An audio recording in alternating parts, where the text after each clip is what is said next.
So I've been sitting on an idea for a while now about how to bridge survival and creative mode in Minecraft. They are distinctly different experiences. Survival is all about gathering materials and grinding and fighting monsters, whereas creative mode is pure creativity, fly around, unlimited blocks. And I love both game modes, and I want to merge the two somehow.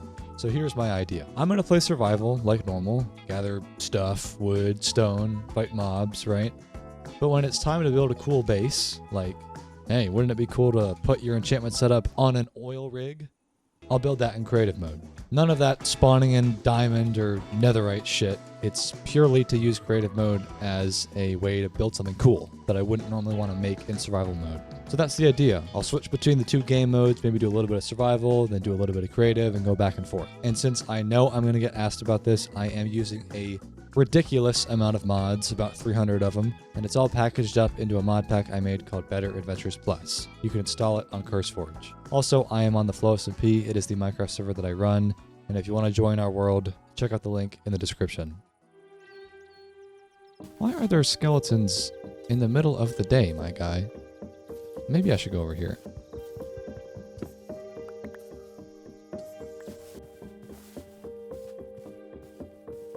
We got a cave and an onion. This feels like I'm getting lured into a trap. Be quick about it. Yeah, the sun's already getting low. Oh wait, there's a spider dungeon. Oh, look at that.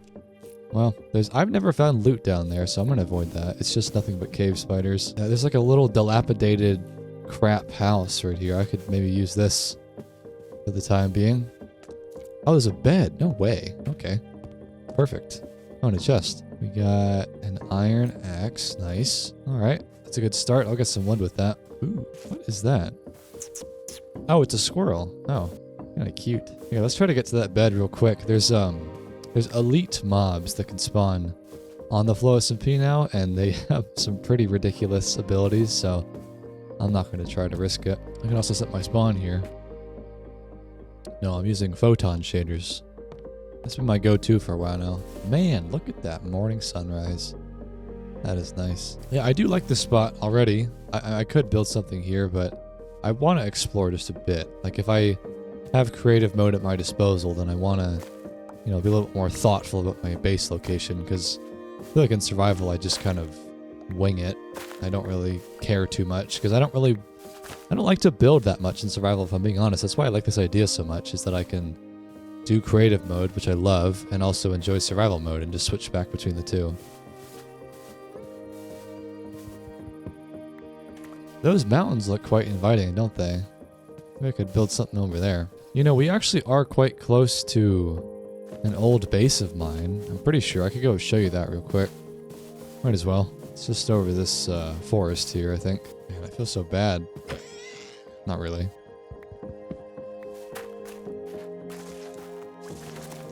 It's got a little bit of spruce, too. Like, this is the kind of thing that I'm not going to, you know, spawn in with creative mode. I'm going to gather it myself, but nice to have some saplings. Oh, there's like a half chopped down redwood tree here. I don't think that was me when I lived over here. I think it's just through the trees here. Oh, the boss health bar just showed up. Oh god. Am I near a tank? Oh, it disappeared. That's kind of ominous. Well, anyways, here we are. This is just an old base that I found. I'm not going to live here. I just thought I would show you. This is kind of the aesthetic I want to go for, though. Like, build like a stone, oak, wooden house. Built this like 5,000 blocks from spawn, I think. And lots of farms, and there's a runway over here with a hangar for biplanes, because we got planes in the server. Yeah, this place is pretty cool. Oh, I left my plane here. Should I use it? Should I go fly and try to find a new base location? Maybe I'll do that. That'd be fun. Let's see. Yeah, there's still fuel in here. Why not? Let's do it. Alright, let's go. Man, this thing is so quick. Yeah, there's the base. Just thought I'd show you since I was in the neighborhood. Looks pretty cool. But we gotta build something new. I'm gonna fly over to those mountains. I think that would be a good place to look for a good spot. Oh, I do see, I think, a pillager bastion down there. These things, they're pretty tough, so maybe it's a little bit out of my depth being this early on, but could explore that later. This is pretty, though. Look at this. Like, I love a good birch forest, man. I really do. This could have some potential. I don't know. Let's go over this mountain and just see. Oh, wait, but this lavender forest is cool, too. Look at that. Too many good choices. Let's see. What do we got out there, huh? There's a clearing down here. Look at this. Like, this wouldn't be bad as a spot. Perhaps. Ooh, another structure down there. These moss mountains are cool, too. I always like this biome. Oh, what about right up here, actually? Like, right on top of the mountain? That could be cool. That could be really cool, actually. Let's just park the plane, like right here. Let me investigate, because this could be great for mining, and I love mining. And what a view, dude. I mean, again, I'm going to do this in creative mode a little bit, so I can always build a really cool, you know, terrace farm or something. Oh, I didn't bring a bed. Whoops. Hopefully there's no monsters. Yeah, right up here, though, it's a pretty good amount of space. I could build a really cool house up here. Ooh, baby. Now this is a spot. I like this. Let me just clear out some trees with my axe, and then we'll switch over to creative and build something cool.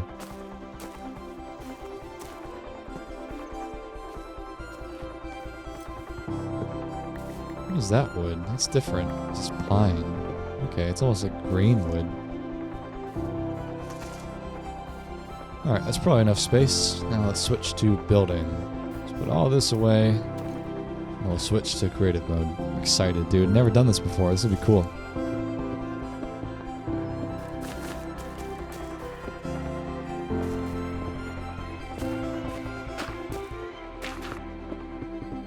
So, kitchen goes there. Living room. Sunroom.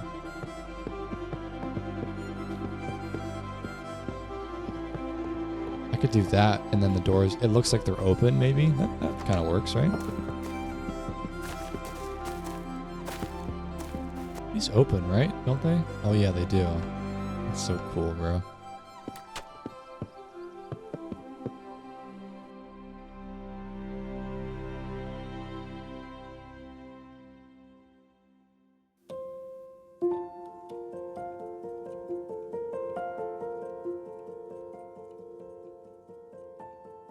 Okay, that's a pretty good sunroom so far. I'm getting a little bit lost in the detail, I know, but it looks pretty. Here, I'm going to cheat a little bit. I said I wasn't going to furnish this too much, but I really want to get some sofas in here. Like, this is just so nice, bro. Look at this. It's going to be so cozy. You know what? This could actually be a perfect chance to do a skylight.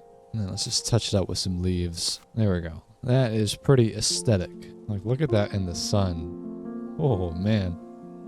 It's so cool. I'm going to keep saying it. I would never build this in survival mode, but I'm happy to live here in creative. Or I'll build it in creative and then live here in survival. What is that? Weakness, web slinging, alchemist, blinding, ender storming, deflector, berserk, zombie is nearby, apparently. Jesus. What is that? Like, mini boss? He must be in a cave somewhere. I come down here, he, like, appears? Or, oh, no, he doesn't. The health bars pop up when they're nearby. Oh, he's back. What should the roof color be? That's a good question. Deep slate is always a good thing with spruce. Kind of like a medieval look. I like how it's coming along, though. Wait, look at these little skeletons coming out of the cave down here. Oh, Lord. Taking shelter under my porch? Yeah, maybe like a dark wood would be good. Like a... Let's see what the options are. Like willow wood. Joshua wood. Like willow is pretty dark. It's like darker than even dark oak. Could be nice. But what about Joshua wood? That's like kind of a charcoal gray. That's not bad. It's not quite as dark, which I like a little bit. We'll think about it. I'm gonna have 2 stories in here, I think. Look at these fools. Oh my god, the elite mob infestation. Good thing I'm in creative mode. They would probably one-shot me. I'll deal with them when I'm got my stone sword. I think we need a chimney somewhere.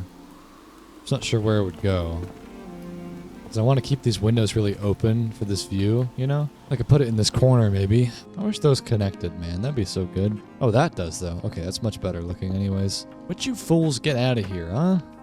In my business. Alright, I like that chimney. That looks nice. It's looking good, by the way, dude. I keep forgetting that I'm going to live here in survival. Just gotta finish it first. I think the basalt was a good choice for the roof.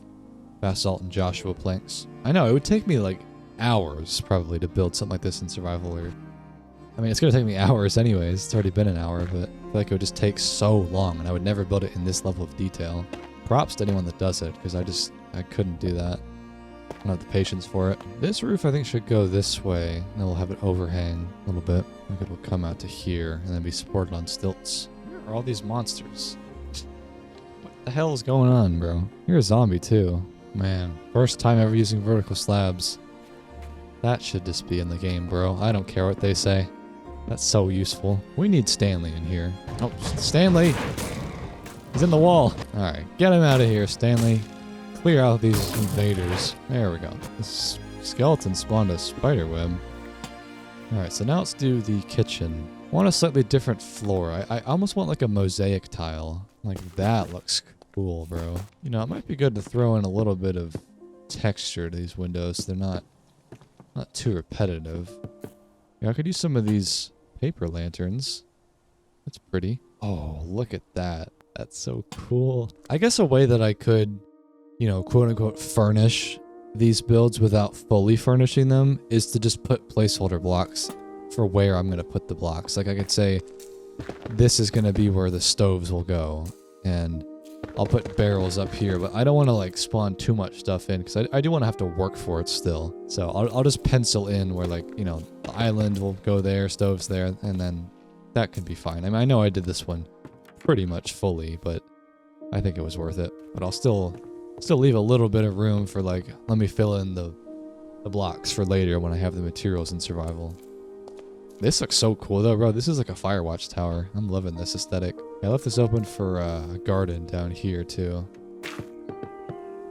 This looks off. I feel like this needs to come out to here. Peak content. Oh, did someone say peak? My favorite game as of late. Is there an actual grill block? Oh wait, there is. Oh, but it's from that mod that I removed. Of course. Dangling a carrot in front of me. I guess we could do like outdoor furniture. What about like blue? Could be kind of nice actually. Oh man, I wish that attached. That would be so cool. Like a little awning right here. It's like the wrong, just perfectly in the wrong spot. I mean, what about banners? No, those are, well, what the fuck is the logic with like, so they're like in the middle of the block. That's so dumb. Stupid. I mean, I could do like, do that. Well, no, it's just gonna look dumb. I mean, trapdoors are better than nothing. Alright, I'd say this porch section is pretty good. Nice and decorated. Again, I would never do this in survival, man. I'd never build these blue outdoor sofas, but they look really nice, don't they? I'm gonna just do like a little bit here, and then I'll turn back to the kitchen. I like some rocking chairs. Is that an item? Or like chair? Just, yeah, there's a lot of chairs. Just like some, you know, outdoor chairs to sip your coffee at the sunrise, right? That's cool. Part of me just wants to furnish this whole kitchen, honestly, bro. Like, I just want to make it look so aesthetic. Like, this looks kind of dumb. I know I've been going back and forth on that, but like, really, all I want to do in survival is like fight mobs, get gear, you know, grind farming and mining and trading. I don't really want to build, you know? Like, it's just not really for me. So I might just like take the band-aid off and just do it. Just build a whole kitchen here. Make it look pretty. Hey, get out of here. Scram. Get off my lawn. This roof feels kind of boring. Maybe leaves would be good. I almost want to change the biome, by the way, to a more vibrant color. I just don't love like the dull look of oak in this biome. Oh, Peptic. Hello. You're always lurking with your triple-decker couch. Wait, I just realized, hold on. It's not a double-decker couch, it's a triple-decker. Yeah, but I've explained this before. The brand name is called Double Decker Couch. Oh, but they make different products. I see. What do you think of the house? It looks great, actually. I would love to live here. Do you want me to build you a guest house? I think this is a bit too far away from everyone else, though. Yeah, I am pretty far, aren't I? Yeah, it looks great now. Come see what I've... yeah. I've been going back and forth on whether or not I should furnish with the blocks and just, like, if I should build an empty house and then fill it out or just decorate it, but I think I'm just going to decorate it. I know, I have a bit of a problem, but yeah, it's going to be nice. Living room, second floor will be my bedroom, and then I'll probably do like a runway off the cliff from my plane. Yeah, it's much easier to be creative. Yeah, go figure. You have a bird. I could actually see. What should the island be? Mangrove is kind of cool. That's kind of a cool island. So there are many different types of stoves. I've already put 3 of these ones down. but there's like one from Herbal Brews. There's from Let's Do Bakery. So I want to make sure that if I need them for different mods, that I've got all the different options. Like a granite one could be pretty cool. Try to separate them a little bit so I know which one is which. And then there's some room right here. I guess this could be like a bar area. We could put some chairs there, but then I might want to put some storage or something. Like cabinets up on the wall, and we could like put item frames. That's one thing that I will wait. I'll wait to get item frames because that's pretty easy to get, and I don't want to like organize my stuff in creative mode. That doesn't make any sense. I'll do that once I actually have items to organize. But like, I'm not going to build an enchantment setup. I might have a room for it, but that's also something that I'm going to build myself, because this is more like random decor items. I think the stoves are a little bit high for the bar height. Heptic, do you think these stools are a little bit high for the bar? Your knees would be kind of like... You just have your feet touching the bar. How am I balancing on this thing? Like one ass cheek on there. The house and everything is insane, but I think the spot that you picked for the house is even more insane. Oh yeah, that's why I picked it, yeah. Yeah. Like, you can see spawn from here. I could see the very tip of the fluorescent sign. Oh yeah. I do too, yeah. Plates. Oh, there are. Bro, look at these. And you could stack them? That's so cool. You know, I do love me a good loft. It'd be cool if I could leave this open somehow. Do I prefer college football more or NFL? I don't watch sports. I have better things to do than watch men tackle each other and slap each other's asses.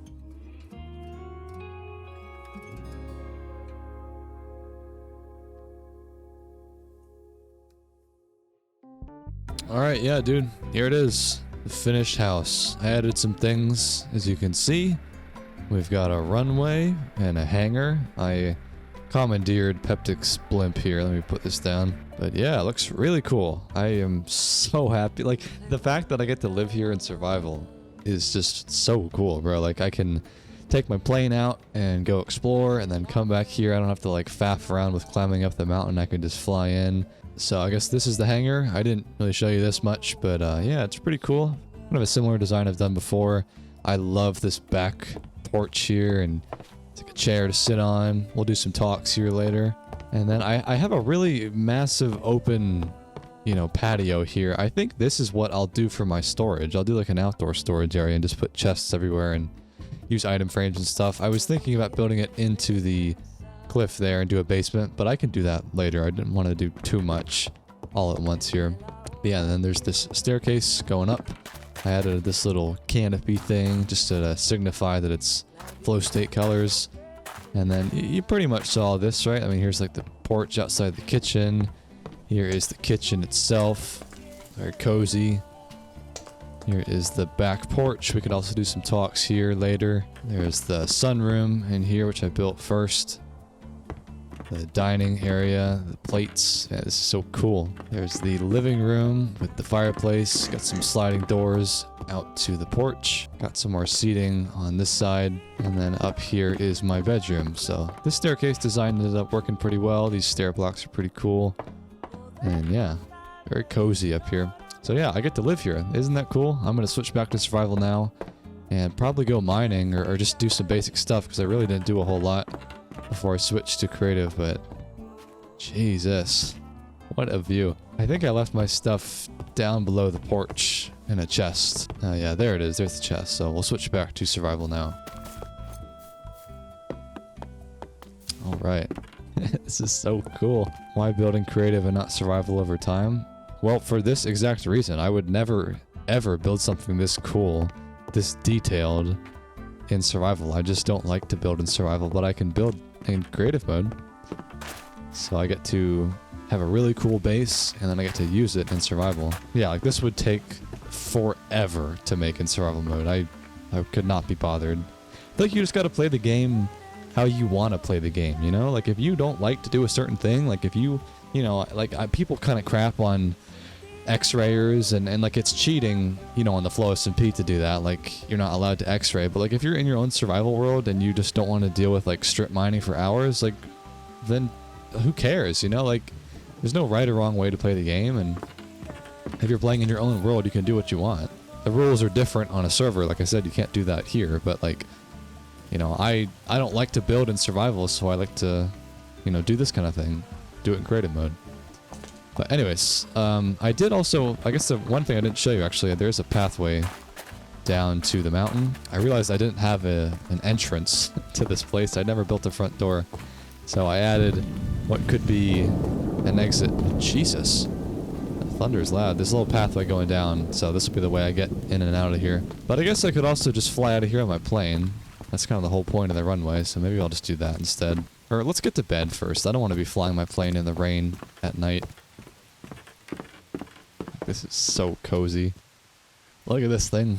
Oh man. Alright, so let's go do some mining. I really need some iron and coal. I have nothing really. Let's go fly to like a mountain or something nearby. We'll get some coal. Like even just down here, this is fine. There's a lot of coal on these mossy mountains. Yeah, here we go, just over the hill. God, I don't even have cobblestone yet.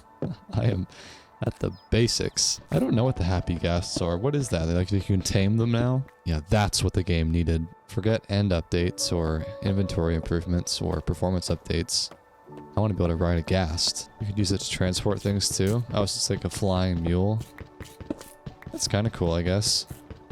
But still, just like a funny thing to invest developer resources into. There's some iron. These mossy mountains really are the place to go mining, man. Very good beginning. When you can't find a cave. Since I started playing with mods, all the updates seem way less exciting. Yeah, for sure, dude. Like, there's pretty much nothing that Mojang can release that is gonna impress me now. Because I am so used to using mods. Like, I'll be like, oh, this looks cool, I'll add it. And there's thousands and thousands of mods out there to experiment with. Like, oh, big whoop that they're adding some small game mechanic once a year to Minecraft from Mojang, you know? Just... mods make it so much more interesting. The last time that there was a really cool update was the Caves and Cliffs update, and that was genuinely really cool, and that was before I really got into mods. But it's like, oh, just install Tectonic, or install Lithosphere, or whatever. Like, if you, there's pretty much a mod for everything, and even a massive update like that, where it changed the base game to have bigger caves and cliffs, it's still like, you can just do that with mods. But I get it, you know, if you're playing on Bedrock or you're, you know, you don't have mods at your disposal because your computer can't run them or whatever, like, it is nice when Mojang drops a pretty substantial update like that. Need a horse with a wagon mod? We have that on the SMP. We've got nifty carts, I think it's called. You can, you know, tug a cart with a horse or carry the cart yourself. I can show you that real quick, actually. I know how to craft them. Here, I get the supply cart. You could put stuff in there. It shows up. And you can, like, drag it around. Mojang could never. Like, that seems like something that's pretty consistent with Minecraft's philosophy. And it would make inventory management better. Like, it's not too out there. It's pretty medieval. Maybe the, like, resolution of the model is too high. Maybe that's why they wouldn't add it. But, like, that seems like a pretty objectively cool thing that Minecraft vanilla could definitely benefit from. I have long complained about the inventory management in this game, especially when they keep adding items, but they don't really add better ways to manage those items. Like, there's shulker boxes, but those take very long to get to, and bundles are just kind of like, eh. I really wish they would just add like, just like a simple backpack. They don't have to add like diamond backpacks and, you know, a whole like sophisticated backpack type of thing where it's like a progression system. I'm not asking for that, but just like a leather backpack, 8 slots or something, and you don't even have to combine it with your chest plate. You could say that it's exclusive, like how the Elytra is with the chest plate. Something like that, bro. Like, that seems like such an easy decision to make, but when you have a corporation it's that large and they've got a certain game philosophy, that's really hard to, you know, steer a ship that big. It takes forever to implement decisions with all that bureaucracy. That's why I'm just glad we have mods. I would not be playing this game if we didn't have mods. Speaking of which, I have not mentioned this yet. There's quite a few skill path mods on the SMP. There's several different trees that you can rank up, and so there's like a combat tree, a mining tree, and this skill tree here, which is huge. So all these give different buffs. The mining tree is really cool. You just get XP from mining blocks and ore and stuff. So we'll put a couple points in there. And then I'll probably pick up a couple of combat points, like an extra heart, some more jump speed, or jump boost rather. And then which path do I want to go? I've got one skill point here. I could do like wizard, movement speed, melee damage. I kind of like the warrior path. Yeah, we'll go with that for this playthrough. I've reset my tree like 4 times now, where I max it out and then I erase all my progress because I like to start from scratch. So I'm excited for that. All right, well, I've gotten a pretty good amount of ore, but well, not really. I've gotten some coal, but not much iron. Let me see if there's some more. There's some more down here. When's the next season of the flowstate coming out? About like a year, at least, probably. Not anytime soon. It's still very early in the season, honestly. Like, people have gotten maxed out gear at this point, but like, there's always going to be a new build coming up, a new project to be a part of. There's always something going on. I'm always starting new projects on the server.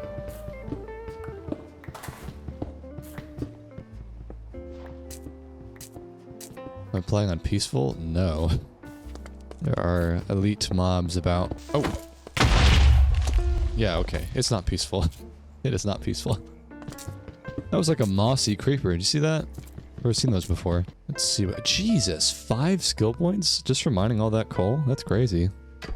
Get some more points. You can eventually insta-mine stone if you have efficiency 5 on your pick. You don't need a beacon if you get enough mining speed buffs, which is pretty cool. I want to get really far with this video. I've done a lot of videos where I've kind of reset my progress pretty quick, and I don't even get to like the nether or the end content. I would love to just do everything in this video, like really make it the ultimate sandbox, as I call it. Oh, I heard something. Get out of here, fool. I want to find my first elite mob. They're worth a lot of XP, actually. But they are really tough. My inventory is getting pretty full, dude. I might have to go back and start doing a little bit of my first organization, putting stuff away in chests. Alright, let's go back up. Having this plane is so cool, bro. You can just like hop right back over. Coming in for a landing. I want to be good about actually utilizing the hangar too. Park it in here. Oh, a little quick. So I think for now I will utilize storage in here, because this is a pretty good amount of cabinets and barrels, but eventually I'll probably spill over out to here and over there and just put all my stuff out in the front lawn like a redneck. Oh wait, I need furnaces too. I actually did not think about that. I never built a smelting spot when I was in creative mode. That's fine. I'll just put some furnaces here. Yeah, this will be fine. Alright, let's do a couple of item frames. I got 2 leather. I cooked that from the rotten flesh. I love item frames so much. Put my planks in there. Alright, well, I feel like all I can really do right now is just get some more materials and go mining. I've got some iron, but not a lot. Yeah, maybe I could build like a mine shaft, you know? That's gonna take so long though, dude. I'm at like the actual top of the world. I guess I also did think though, I could like have different bases that are in the same kind of region. Like, I saw pretty flat looking plains over the hill, and you know, it's really mountainous up here, and if I want to do farming, I'm probably going to want to not build my farm up here. Like, I could fly down to the valley, farm down there, you know? It's not a bad idea. I think that sounds cool. Let's do it. I think it was just over this mountain. Like, it looks decently flat down there. Could do some farming, and actually some tree chopping here too. Like, there is a little bit of this chert stuff, I think, or a cowlin, that's what it's called. Like, I would have to probably replace that with dirt if I'm going to farm down here. But there's quite a bit of grass. I could do some farming. Looks nice. I need some food. I've only got 8 pork chops. I'm going to need more than that. For sure. Let's do it. And remember, I can always switch back to creative mode if I want to build like a more like rural kind of coarse dirt runway down here and a little barn house, you know? I can always go back. But for now, I'm going to stick to survival. Yeah, I could build a castle too. That'd be cool. Let me actually go get some water, because I'm not anywhere close to that. I'll just fly over and get some. There should be some down here. Yeah, there's a river. They're fucking hiccups, man. Alright. This plane is so quick, bro. I know it's maybe making it a little bit trivial, like walking around the world, but I just love traversing this way. So convenient, and it's so awesome too. Way cooler than an elytra, in my opinion. What is this, by the way? Ruby blossoms. That's cool. Alright, let's clear some space. Oh, I got a tea blossom. Can you plant this? How does this work? You can compost it. I assume you can plant it, right? Like that? Yeah, okay, cool. Oh, use the hoe to, yeah, clear some space too. Alright, it's kind of hard to see, but we got tea and we got wheat. So it's pretty humble beginnings. Maybe I could fight some mobs too. Get some combat XP. See some spiders. Oh, it's a elite spider. Oh, jeez. Oh, I'm bleeding. Oh, wait, I'm super low. Oh, God, run away. No. No. I'm bleeding. I'm telling you, man, these mobs are really tough, the elite ones. Oh, wait, I heard a baby zombie. Okay, I'm actually kind of screwed. No! Oh, god damn it, bro. And my plane is down there. Oh, man. Frick. That sucks, bro. That actually really sucks. Oh, wait, I could take Peptic's blimp. Maybe he wouldn't mind. Peptic, I'll pay you back with interest in coal, okay? Like, he'll burn a little bit of his fuel, but it's fine. It's for the greater good. This thing is really cool.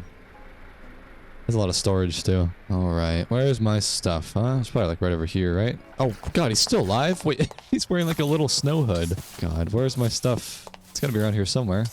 Wait, there's, like... there's, like, 6 zombies. Oh, lord. Oh, wait, I see it. I think I saw the crafting pad. Yeah, here we go. Here's my stuff. Gosh. Okay. I'm trying to take him on. Wait, he's... What? Flowstate MC? That's not me. Did I lose my name tag and then the zombie picked it up? Oh, wait. This is not... This is a terrible spot. I fell down a... Oh, no. Holy, bro. That was crazy. I thought I was done for sure. Well, how am I gonna get out of here? I don't have any blocks. God, that was so bad, bro. I have 3 hearts and no blocks. Okay. Here we go. That was a little chaotic. Where's the rest of my stuff, though? I had tools. There's some rotten flesh. Unless, did they pick up my tools? Surely not, right? I had like 4 buckets on me. How did I lose all of that stuff? I got my sword back. But, man, that actually really sucks. I feel like it was right here, so if I can't... Oh, there's the elite mob again. I feel like if I can't find it, then I just kind of lost it, right? Oh, wait, no, here it is. Oh. Wait, what? My stuff really exploded. There's some over there, too. Okay, that's more like it. There's the iron. There's the pork chops. Okay. I've recovered. Yeah, there's my name tag. I guess I dropped that when I died. It's funny, I didn't know that's how that worked. I do really need to just go mining, man. Like that cave that I fell into, there might be some iron in there. I just don't have enough. What is that man doing? Get out of Peptic's ship. Oh wait, I don't want to hit the ship though. Okay, I guess he's just gonna chill in there then. Unless, wait, can I fly? He's in the gunner seat. Look at him. The zombie's in the little turret. Alright, well, hey, we'll just hold down the fort. Yeah, this cave right here, here's some iron. This could work. Get some more skill points. These nodes here, plus 10% max health. That's really good. Let's get those. Alright, well, this cave didn't really go anywhere, but I got some stuff, so can't complain. I'm probably gonna have to dig my own mine shaft, though. It's gonna be hard to find a cave that goes really far down. How do I prioritize things? Like, I struggle with setting a time for stuff, and I feel like I'm only doing training or teaching instead of doing something, like, relaxing. Well, when your schedule doesn't allow for something, I mean, it's pretty hard to, like, change that. Like, it kind of is what it is if you're just, like, busy with work. Like, there's only so many hours in the day to do stuff. I don't know, I have the luxury of working from home, so I don't usually feel like I'm having to balance too much because there's just inherently more time available. But I mean, my girlfriend is back to work now, and so I can see how she just is so busy, and like the evenings feel so short, and the work is kind of like the complete priority, not because she wants it, but because it's just kind of necessary, and it kind of sucks. So I don't know, man. I don't know what the solution is. Like, you can't really create more hours in the day. You just kind of have to like create a new reality for yourself, like get a different job if you can. Like, some jobs just take up so much time, and there's nothing you can really do about that. There's only so many hours in the day. Like, when I was in high school, I ran track and cross country every season, 5 AP classes, and like there just wasn't enough time for like other things, you know? I had my relationship with my girlfriend, I had school, I had like 10 hours a week of like a summer job, but like you can only do so much basically. And if you're like completely booked out with your schedule, there's no point beating yourself up of like, oh, I wish I could do that. Oh, there's the wither. There's no point like worrying about like finding more time in the day to do stuff because it is simply not possible. But I feel it. Like I wish, my number one complaint is that I wish that there were more hours in the day. Or like I always say that life is too short, and that there's so much more that I want to do that I just simply can't, because like I can't, you know, dedicate myself completely to working out, lifting and building muscle, making a ton of money, being there for my girlfriend as like a good partner, being there for my family, traveling, drawing maps, you know, making music. Like there's, you can only do so much, you know, and you have to just pick and choose and just accept the fact that certain things are going to be the priority and certain things just will fall by the wayside. And I absolutely have let fitness fall by the wayside for me in the last year, and I don't like that, but when bills gotta be paid, you know, when I have to get my girlfriend through grad school, and she's out now, but like that was a huge priority, so I was just focusing a lot on work.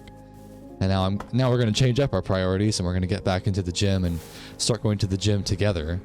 But yeah, you just have to pick and choose what's important to you. That's all you can really do. God, bro, another wither? Jeez. Someone is farming on the SMP right now. But yeah, just don't worry about it too much. Just do what you can with the time that you've got, and there's no point worrying about what you can't control. Is this a mummy? Bro. I've never seen that before. Is that a village, by the way? Look at that. Bro, a third wither? Jeez. Yeah, there's a village down there. I could do some trading, maybe. Some tree chopping. I need more flint, though, to make Fletcher's... or the fletching table. I'll just stick to the farming area for now. Oh, hello. I personally feel like I'm just surviving and not living anymore because of how expensive everything is. Ain't that the truth, yeah. I think we can all relate to that. That's something that I was actually thinking about for a talk that I wanted to do. For the first time in like a long time, I feel, the other day, I got like genuinely like anxious or depressed or just kind of like cynical about the state of the world, because I was on some sort of like rabbit hole on YouTube of watching videos about, you know, how private equity is buying up hundreds of thousands of homes in America, or how XYZ company or CEO is making like 50 million a year while the employees are making nothing, right? And I just was on like a rabbit hole of watching several videos like that, and I was like, damn, bro. Like, I feel like there's so many people that tell you like work hard and you're gonna make it and the American dream is alive, but it don't feel like that sometimes, you know? Like, it really feels like no matter how hard you try, everything is just not in the favor of the average person right now. And there's just people that are just like the apex predators of the jungle, just waiting to just wring every drop they can out of you and just like drain you of every dollar they possibly can when it comes to like inflation or tech CEOs or politicians, whatever it is. Like, I don't want to, you know, pretend at all that I'm not privileged. Like, I'm not gonna like, you know, poverty cosplay here and pretend that I'm like struggling like hell to pay my bills. Like, I'm not, but I still feel like I can relate to the sentiment of being like, wow, there are people out there making what I'm gonna make in a year in like a day, you know? Like, that is still true. Like, there's, you know, oil princes and like trillionaires basically out there making like your annual salary per hour, and it's like, damn, that's a little demoralizing, you know? It's just hard to like accept that, you know, well, what I was just talking about, honestly, of like, there's nothing you can do about it with your schedule, so just kind of make do with the best you can. But like, when it comes to paying your bills and groceries and just surviving, it's like, it's really hard to just be like, oh, well, you know, there's gonna be billionaires out there and you just kind of have to make it by. Like, that just, I don't know, man, it just sucks. It sucks to especially be like a Gen Z type of person, where I was born, like I'm almost 24, I think. Kind of forgot how old I am.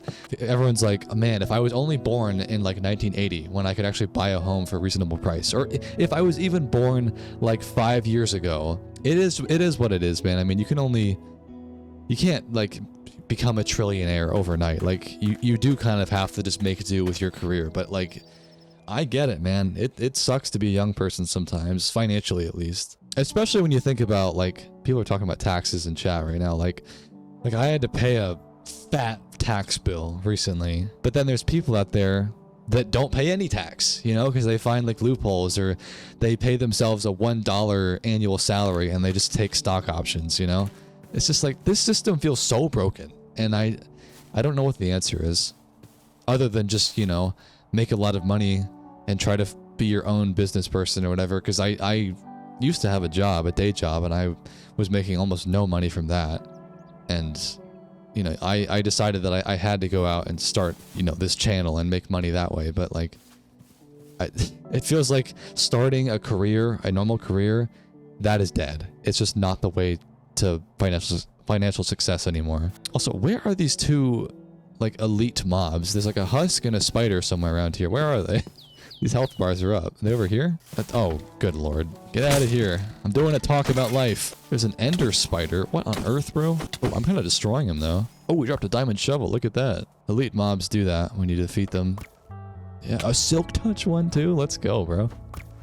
Perfect. But yeah, you know what I'm saying? Like, I don't know, bro. I know it could be so much worse. And I want to emphasize that I am not, you know, like uber struggling and I'm trying to like pretend that like, oh, I get how difficult it all is. It's like, I know it could be worse. Like the video I was watching, one of them was like these people that live in kind of like a mobile home park, trailer park type of thing.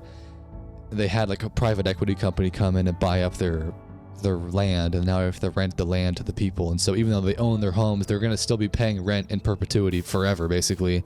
And they can like jack up the rent. And these are like fixed income retirees that can't just, you know, suddenly start paying $500 a month more for no reason.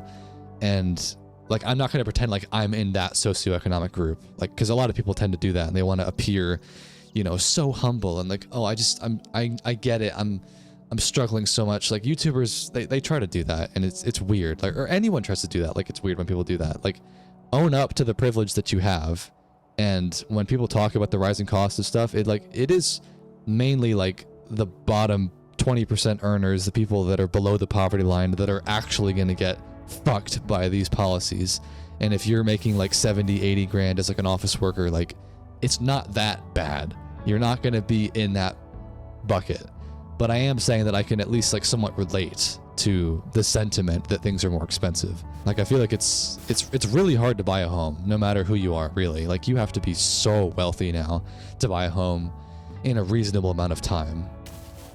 And that pretty much doesn't matter if you're making 20 grand a year or 200 grand a year. Like, it's still pretty tough to buy a home, even at that income level. My friends go out partying a lot, but I personally can't do that. I need to pay my rent. Yeah, like, that's another thing, actually, kind of in that conversation. I've been on a financial audit kick as well. You guys might know that show from Caleb Hammer on YouTube where he brings people on and talks about their finances. And so many people on the show have spending problems, and they're like spending $1,000 to go to Disney World every quarter. And it's just like, what are you doing, bro?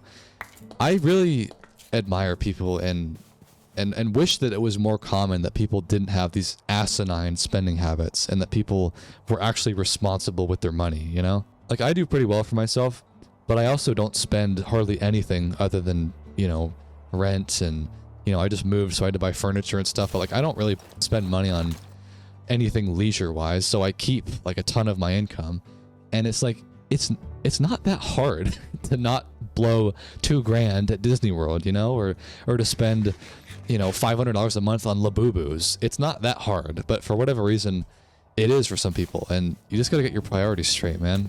Like, do you want to be spending money on bobblehead trinkets and, you know, anime girl posters, or do you want to be able to pay your bills? I think there should be a pretty obvious choice in there, but it's just crazy how a pretty good chunk of people have a really bad problem with spending. And I get it, everyone's got their own vice, but still, it's just... Oh, is this the elite husk? Oh no, a different one. I don't know, man. It's... Whoa, what the fuck? Oh, I'm a pro. What the... He launched me in the air, bro. What on earth? Get out of here. Yeah, here he is. Okay. I got flung in the air. There we go. What did he drop? Oh, I'm kind of low. Where's... Oh, I'm out of food. Wait, am I gonna die? Oh, God's sakes. I'm just trying to talk about life, bro. Oh, now I really have to run down there. I don't have Pepstic's blimp to use. Oh, well. What was I saying? We're talking about money. I can pay my bills, my electric, my water, but at the end of the month, I'm done.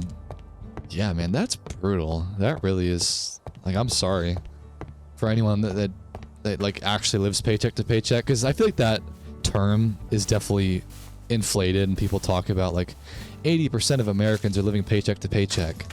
But it's like...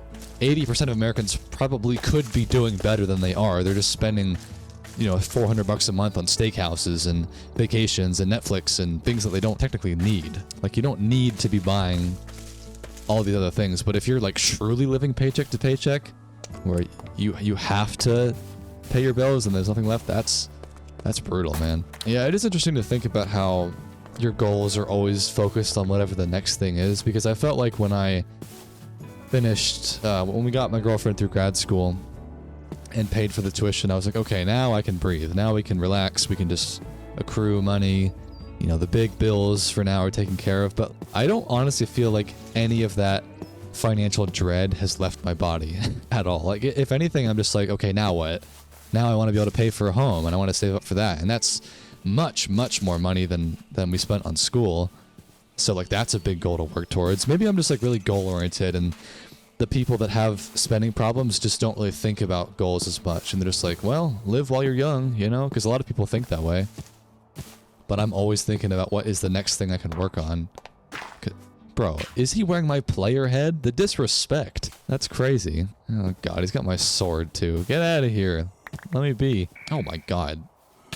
Jesus Christ. Alright, let me get out while I can. Wait, if I bleed to death in the sky... Okay.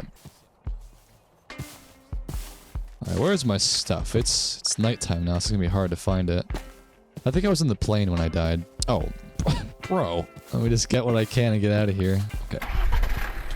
Get out of here. Alright, I think I lost my iron, unfortunately. I'm just gonna go in the mines. I can't be out there right now. Hope I can make it back before I bleed. Let's go back to the safe haven up here. Oh, yay. Whatever, I'm back at my base now. Let's start a mine shaft. That's gonna be much more chill. And we can keep talking about this stuff. Oh. Get out of here. Got fists of steel. That sucks. I lost all my iron. That is... Did I leave anything in the furnace, maybe? Oh, yes. Yeah, I don't know why people still think that, like, 24, like, if you're in your 20s, you're a child. Like, you're objectively an adult, and you should act like one, or you should be treated like one. I don't know if people are, like, surprised whenever I'm not a babbling moron because I'm only 23. Like, if you treat people like an adult, then they will be more likely to act like an adult. People kind of, like, infantilize themselves, and they're like, oh, I'm absolved of responsibility. I can't, you know, I'm just a 22-year-old. I don't know what I'm doing. But, like, take some responsibility, bro. Just act like an adult. Oh, I lost my diamond shovel, though, with the silk touch on it. That sucks. Oh well, I'll always get another one. Not a big deal. Maybe I guess I could make some armor, too. I can always make stone pickaxes if I run out of iron, but armor is clearly going to be very useful. We got uncommon, epic, common. Okay, pretty good. That'll help a lot. Although I don't have fully food, though. That sucks. Oh, man. How am I gonna do this without food? Also, my plane is like burning, bro. What is the... It's at 50% health. Let's get that thing repaired. I feel like I have to go farming to get food to then go mining. I can't really go into the mines without that. And I've got armor now, so I can probably hold my own. Let's give it another try. Now that I've got armor. Okay. Got my iron sword. Here, let's get the sword fall ability. That'll help me with combat. You get like a sword that rains down sometimes when you attack. That'll be useful. Oh, I got a tool scrap. Yes, this is my first accessory. So this is kind of like just having unbreaking all the time. You have a little bit of a chance not to lose durability when you use your items, so I'll put that in my pocket. You can slowly upgrade them and get a better modifier. That one is not very good, but hey, it's better than nothing. I love getting those accessories. They're so cool. Are these tea blossoms done yet? How does this work? Oh yeah, they are. Cool. I want to know what you use this for. So the green tea leaf. So this is probably what you use to brew stuff, right? You can turn it into green dye. You can compost it. Bag of tea leaves. What is this like? What is it used for? I don't really understand this. Because the tea leaves are what you like, what? Maybe you like put them in a tea kettle or something. I'm not understanding it quite yet. You can eat them too, right? I think you can. Alright, well, this is probably a good amount of farmland for now. I've not really grown anything yet, though, so not really any closer to getting food.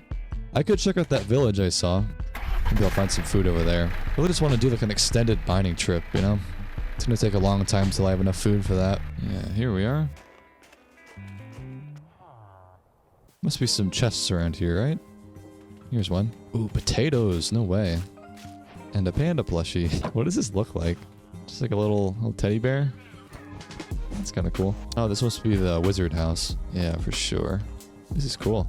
Yeah, there's a bunch of runes. I guess I'll take them. And then what is that building? Oh, Clarence. This must be also a wizard place? Yeah, definitely. There's a wizard robe top, excuse me. I think I'll take some of these bookcases with me for the enchantment setup down the road. Alright, well, not a lot of food here, but I did get some potatoes, so Can't complain. Oh, there's a blacksmith though. Hold on. Oh, okay. Apples are good. All right, I think I've pretty much looted this place, so let's go back, I guess, to the base and dig a mine shaft. That's what I've been trying to do. Oh, shit. All right, I did pick up some item frames, so we can do a little bit more categorizing. Oh, wait, what? Oh, wrong barrel. Oh, yeah, there are caves underneath my house. That could be a good place to start.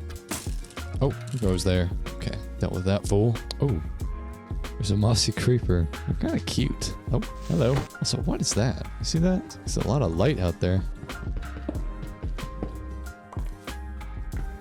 Here, I'm gonna use these bones I got from those skeletons to grow the wheat, because I am so low, dude. I need to get some hearts back before I do some proper mining. All right, let's go do some farming. Man, I love this base so much. It's so cool. All right, now let's get some wheat. There we go. There's a little bit of bread. Heal up some. Kind of debating switching back to creative real quick and doing like a farmhouse build, real, you know, like a simple something, not like as big as that house, but I don't know. It feels a little bit like dingy out here, and I want to make it look a little bit nicer with some paths. We could do that while the crops are growing. Let me get the plane out of the way. Oh, I forgot this guy is in here. He's aiming the arrow turret at me. Wish I had a bow. All right, there's all the stuff put away. Let's do a quick little something. Not too elaborate. I'm just kind of feeling like building right now. I'm not going to till any of this land, by the way. I'm going to do that all survival. I'm just going to get like a little pathway in and then put a farmhouse up. Maybe a barn as well.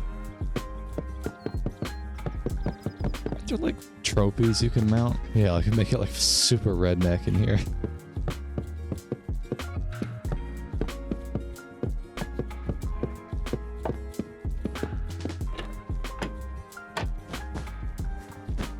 Alright, I think the farmhouse is done. So here's the interior. We got a dining room. We got the living room with plenty of mounted trophies. We got a kitchen, so I'll put all the crops that I harvest in here. A little study. And then up here is the bedroom. So, nice little house. Alright, so I want to do a little bit more farming here. Or, you know, building of farm items before I switch back to survival. I gotta build like a barn. Do some more paths. I was thinking about doing like a dirt runway too. That'd be cool. So let's just do some paths first, and then I will just do a little bit more building. But I do have to make some good progress in survival, so we'll do it soon.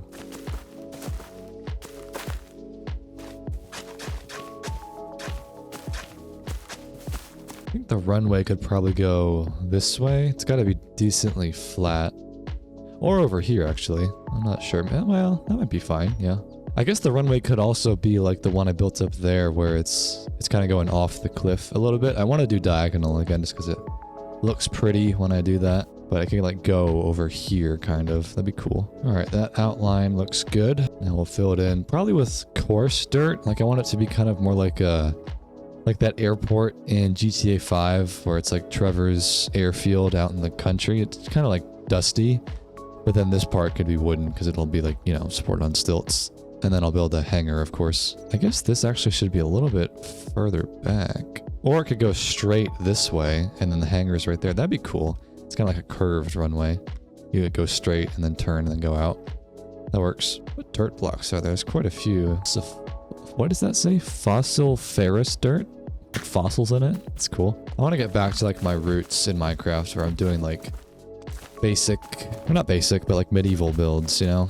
I feel like I try a lot of wacky stuff like solar punk and, you know, building vehicles and stuff, but people just don't care. they just want like Minecraft castles, which is funny because I feel like people talk about like fatigue in the Minecraft building space, and everyone's like, oh, everyone just builds the same old medieval spruce oak farm, and they build their cow building, and they build like a barn, and it's all the same. But like, that's what people like, man, you know? Like, that just is what it is. People like to watch that kind of stuff. They don't care about sci-fi builds, really. It just is what it is.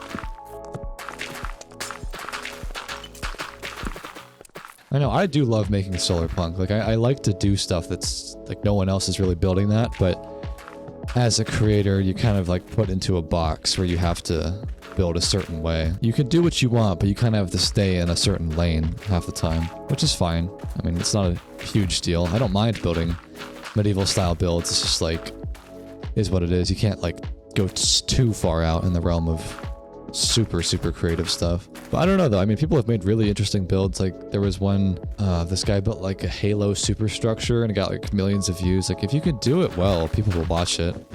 I just haven't figured out how to do it yet. All right. Anyways, that's a nice texture. That's what I'm going for. Yeah, something like that. And then the hangar will go right there.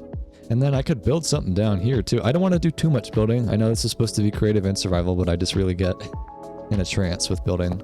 But I could build like the barn down here. I do need a clearly defined edge of the runway. Just like a little subtle edge. Because this is all going to be the same texture if I don't do that. Maybe like farmland? That's going to turn back into dirt though. What about dripstone? Just like a little bit here and there to tell you that this is where the runway starts and stops. That'll probably do. There's something you could have done differently in your career. What would you change, if anything? Oh, start YouTube sooner, dude. Start when I was in high school, man. Everyone always says that. You always wish you could start sooner. I started my channel when I was 20. But hey, a few extra years wouldn't have hurt, right? That's the only thing. Everything else has gone pretty much perfectly.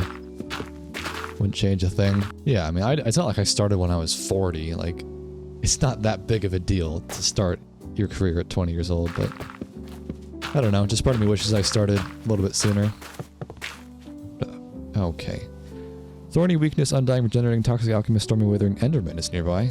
Cool. I think everyone wishes that though, that they had more time. It's a normal thing to want. Yeah, I mean, it would have been better financially and like growth wise to start in 2020 because there was just more time.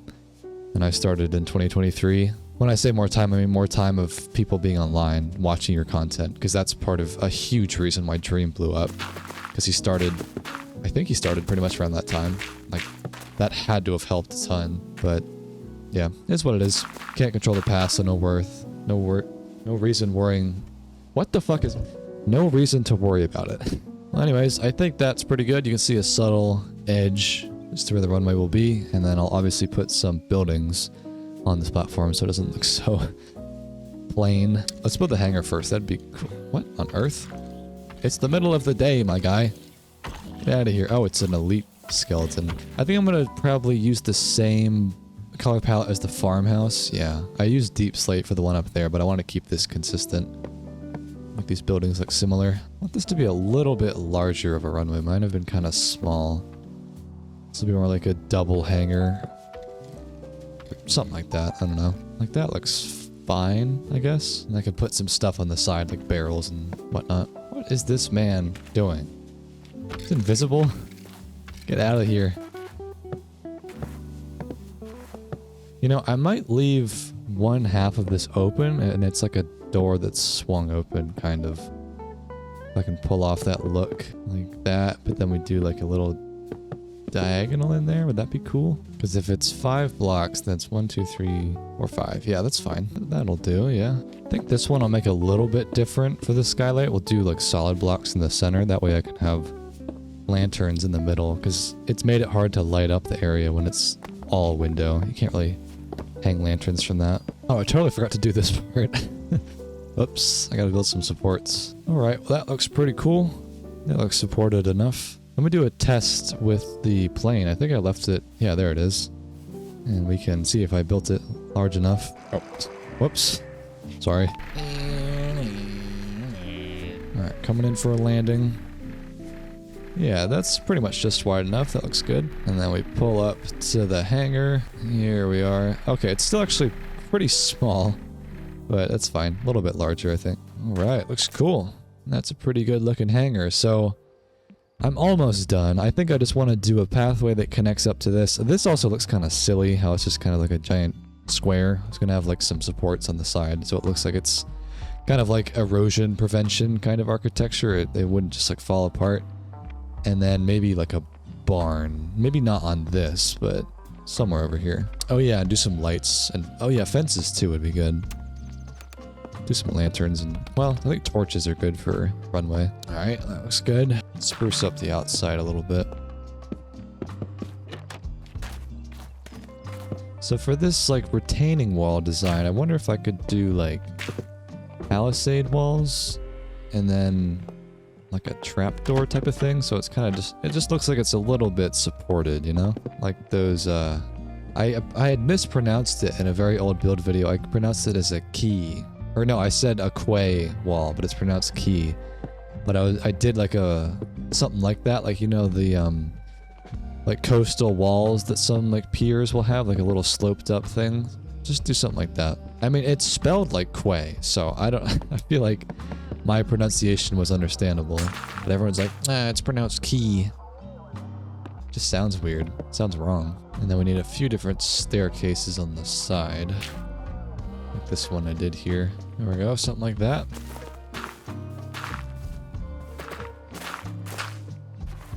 Alright, there's some paths. I'm not going to finish them, I'll just have that kind of meandering out to nothing and I could expand it later. So we got the hangar. I guess I could just build the barn right here, couldn't I? I don't know what else I'm going to really put here.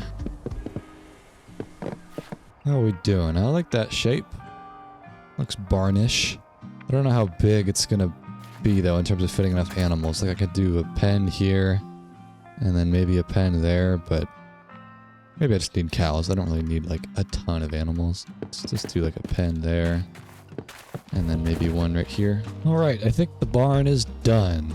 So, the exterior is more or less the same. I'll give you a tour. We got a pen over here. We got a pen right there. And then we have a loft. So we have a nice little bedroom. There's a desk. I can sleep here if I'm farming down here. We got a balcony. We got these nice little railings. And then this leads to a storage room in the back for my crops. So I guess I also have my farmhouse. I didn't really think about the fact that I didn't really need 2 beds, but hey, it's fine. But yeah, so now I can fly here, I can land, I can get animals, and I've got a place to store my crops in one of the 2 buildings I built. So let's switch gears from the building. I've got actually a topic in mind I wanted to chat about. The one I did on stream earlier talking about money, that was a more informal one. This is an actually thought out, structured talk. I do this a lot on my channel. I've got a topic in mind. I'm sure some of you guys probably feel this way from time to time, if not all the time, but I've just been sitting with this feeling lately of just feeling as though my identity and who I used to, how I define myself doesn't really line up with the current version of myself. You know, you don't feel like yourself like you used to, right?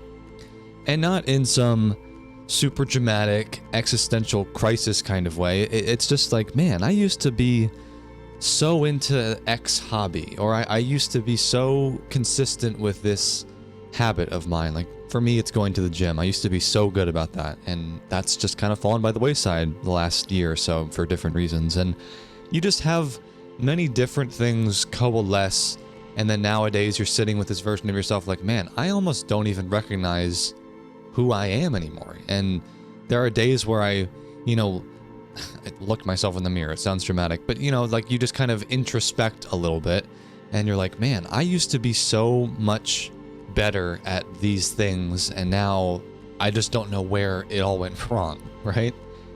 It's kind of like if you're not careful, you can just move on autopilot through life, right? You don't really pay attention to the fact that, hey, it's been like a few weeks since I really went on a walk or like exercised, or it's been a while since I really caught up with my friends, right? And it's all just, it's very subtle, it's not like it's a huge crisis. I mean, it could be, I hope it's not for you, but for me, it's just kind of like a weird feeling of like, man, I don't know the decisions that I've made. I don't know how they've led me to this place, right? It's like you've just been kind of drifting a little bit, right? I think we can all relate to that a little bit.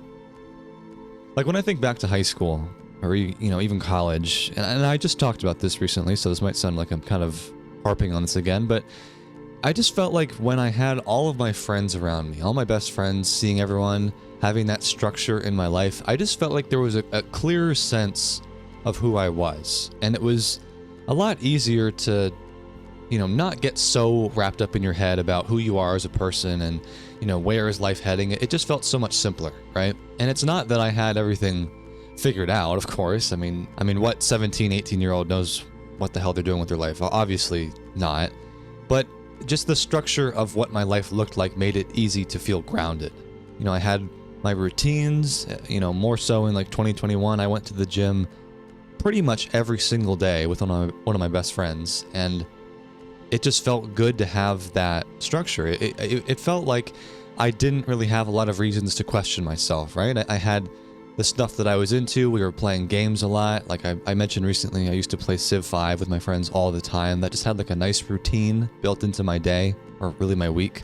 It just felt like there were moments of identity built into my day, without even really having to think about it. I didn't have to wonder, who am I, because life was just reinforcing it pretty much. But now once you're out of school, it just obviously feels like that structure is gone. You don't really realize how much of your identity is built from being around those people and doing those same things until it's taken away. And now I feel like in some ways I have to rebuild who I am or redefine who I am, because I'm not that person anymore. I don't have those circles, those social circles in the same way. I don't have the same habits, even though I want to. I'm going to start going to the gym with my girlfriend very soon, and that's going to be so good for me, I know.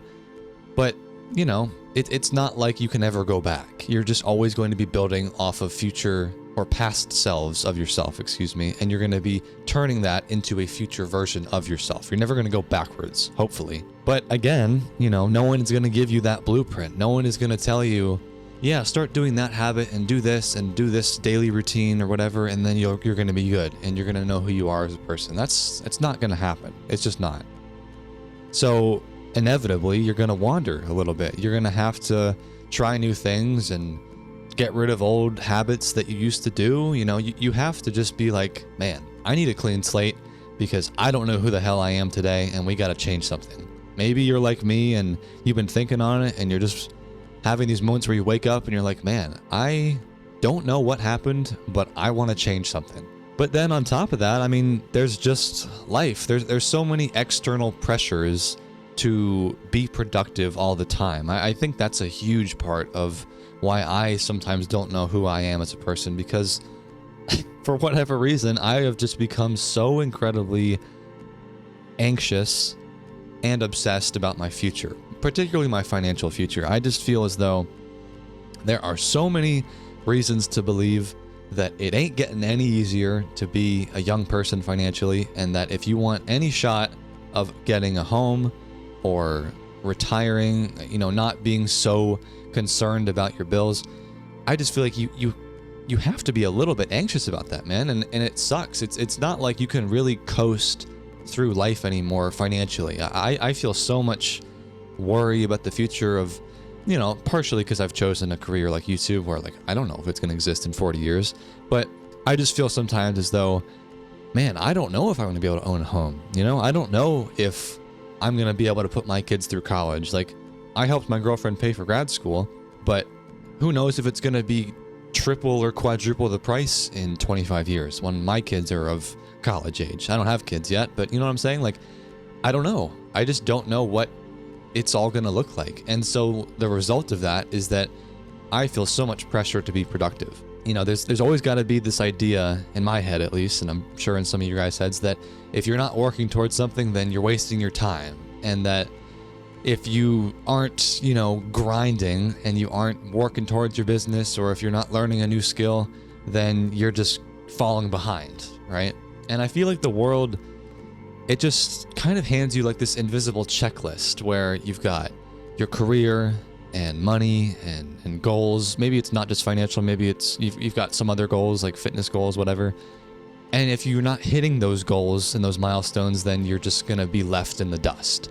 But it's messed up, man, because it's you can be busy and trying to catch up and to stay afloat in this system, and in doing so, you just kind of lose sight of what actually makes you feel like you. The system is not designed to allow people to just rest and to introspect and to not be so goddamn concerned about how much money they're making. I'm not a particularly pro or anti-capitalist person or anything like that, but I do feel like it's pretty hard to not be concerned about the future, at least for me. I just feel that maybe I am imposing overly ambitious goals on myself. Like I've said before, I want to be mostly taken care of and retired or whatever you want to call it by the time I have kids, because I just want to focus on being a dad by then. I don't want to be focused on grinding for 10 hours a day working. I want to focus on that. And I know that's pretty ridiculous, and most people probably aren't trying to do that because it's just a ridiculous goal.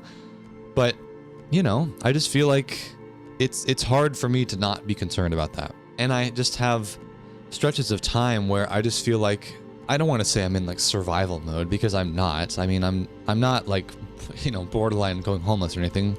I don't want to be dramatic, but I do feel like my identity right now purely consists of waking up, working, maybe eat some food, cook, clean some dishes, maybe check my emails, edit videos, hang out with my girlfriend a little bit, and then go to bed. That's it. That's all I do. And I'm not saying that's a particularly bad lifestyle, and I know it could be worse, but I do feel like somewhere in the mix, it's like, am I doing what I want because it fulfills me, or because I feel like I have to do it?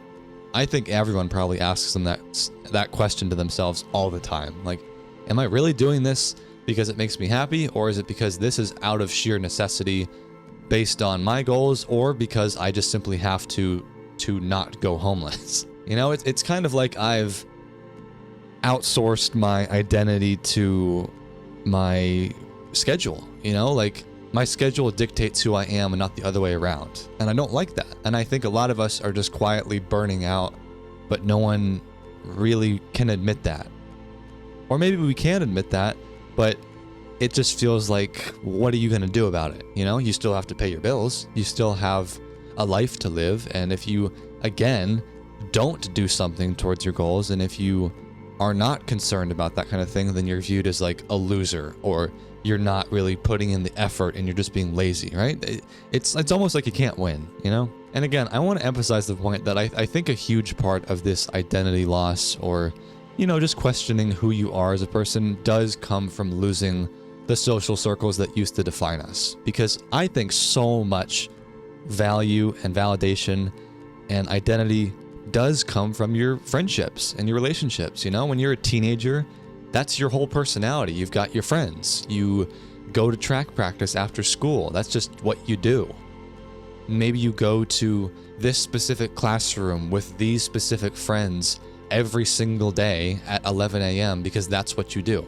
And your identity is just ingrained into that schedule. And maybe, again, it's like I'm saying that the schedule is defining who you are, but just, I don't know, back then it just felt like, that's just what I do. And it didn't feel bad. It felt like, maybe because I had friends around me and socializing, and you had people to talk to and laugh with, that it felt easier. But when your schedule today completely dictates your life and you're by yourself, or you're not really around people that you like, it's a lot easier to be like, why am I even doing this? Because back then you had a label and a title that you could belong to. You were someone's friend, or you were someone's teammate, or you were a student that your teacher liked you. Like, your teacher was like, man, you're doing a really great job in class. And it felt good to be validated like that, right?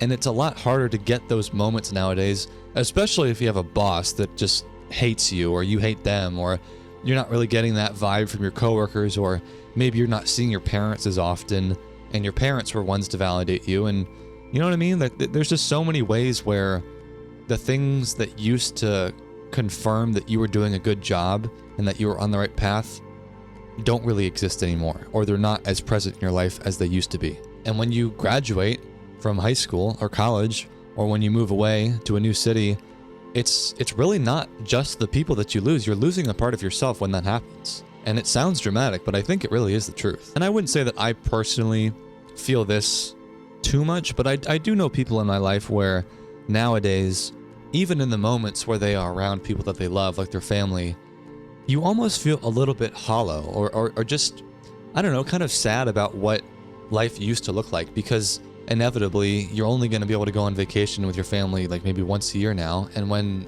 everyone says, all right, that was a nice trip, goodbye, and I'll see you later, it's like, man, that's sad. Like, I wish that could be all the time, because it feels like you're probably trying to, plug back into your old life of like, oh, I just want to be around my parents and my siblings and my friends more often, but I can't because life just isn't going that way right now. And in those limited moments Like when I go to my annual fire with my friends and we hang out, it's like I'm so grateful that I get to do that, but it's like, it's sad that that's the very few and far between moments where I actually get to experience that, you know?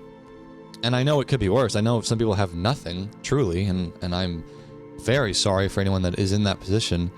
But I think you guys can relate to this point of like, man, it's just kind of sad when you have small reminders of what life used to look like and knowing that it's never going to get back to that point. It's not that I don't appreciate the company at all. It's just that being around people isn't going to ever feel the same because I know that it is extremely rare and fleeting and hard to get now.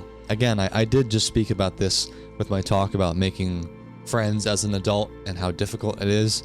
But I think I wanted to go deeper on this because it really does impact your identity. Because my identity used to look like, oh, I'm just around my mom all the time, or I'm around my best friends and my coaches, and it just felt easier. But nowadays, you have to find new ways to define yourself because those people don't really exist in your life anymore, or certainly not to the extent that they used to. But anyways, I don't want to be too much of a negative Nancy. I just feel like this is probably relatable to a lot of you guys. I don't think my perspective is unique on this. I'm just hopefully articulating it in a way that you can empathize with and understand and connect to.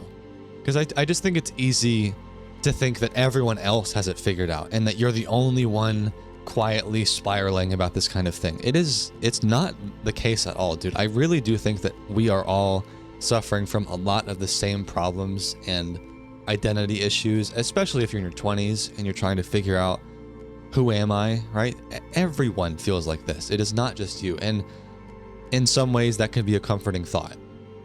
It doesn't necessarily make your situation any easier, but it does confirm like, hey, maybe I'm not the only one going through this right now.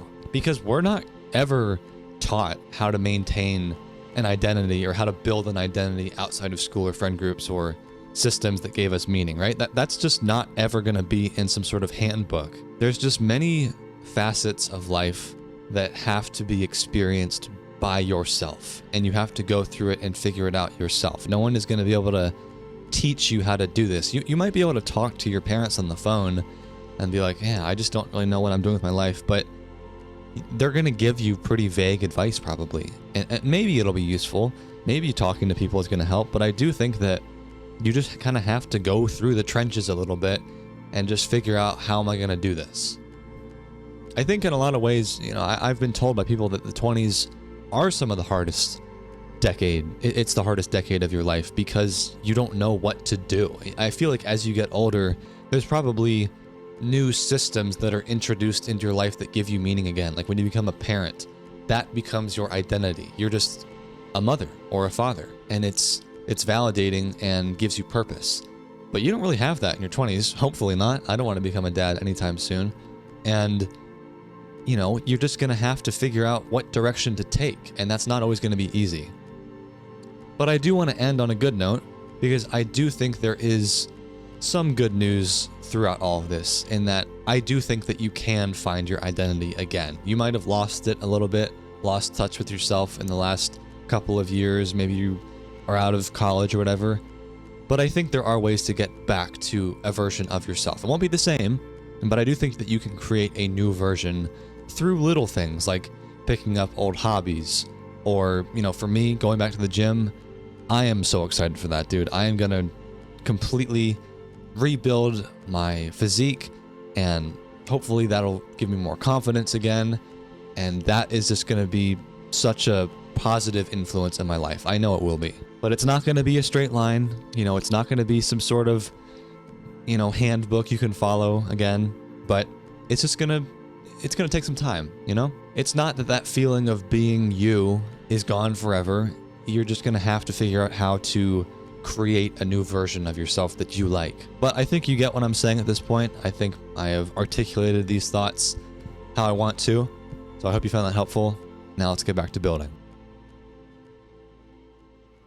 I'm excited to be back in survival. I love both game modes so much, man. I really do. I love to do both building and grinding. All right, let's do it. No, my FICO score decreased. Not my credit score. Been maxing out my credit cards too many times on anime content. Let me know what? Oh, there's that sword fall ability going to work. This is easy. Yeah.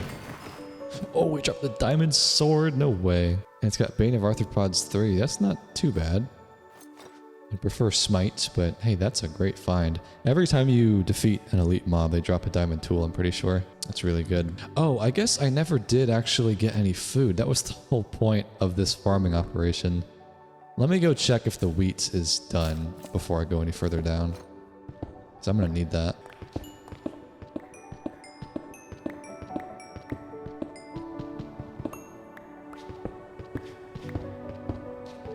Oh yeah, here we go. Here's a good amount of wheat. Turn this into bread. So I can also eat some tea blossoms. Still don't really know what this is used for. Green tea leaf block. The art of drying. Oh, do you dry it out? Maybe I'll leave this out to dry. I guess while I'm here, I'll drop off some items.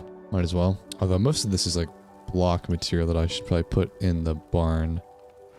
I don't know. I didn't really build a shed though. Like a standard storage shed. Maybe I should have done that. Oh well. Anyways, I've got a good amount of bread now, so that should tie me over for my trip. Alright, well that cave had good promise. Let me go back down there.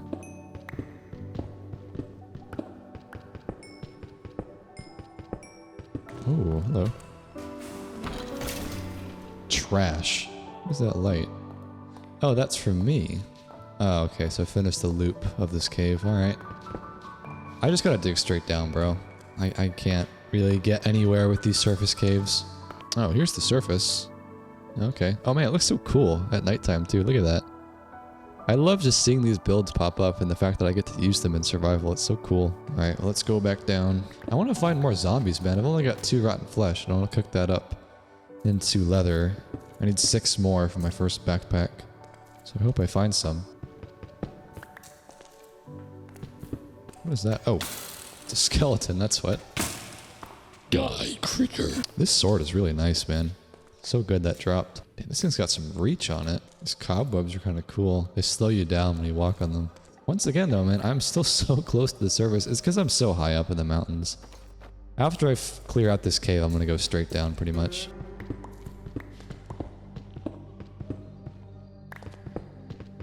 Okay, so I found a ravine. That's not a bad start. I want to find some zombies. Oh, I heard something. Where is it? Let's get philosophical. Alright, what do you guys want to talk about?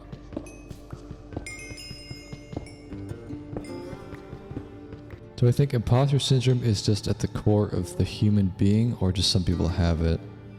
I feel like, honestly, it is kind of like a personality trait more than like a universal truth, because I feel like there have been instances where I should have had more imposter syndrome than I did, and I was just like, screw it, I'll figure it out. Like when I went to college, or when I started my first job, like I was just like, I'll just figure it out, you know? Like you just kind of have to have that level of tenacity and to not get scared when you start something new. Whereas some people are so much more anxious.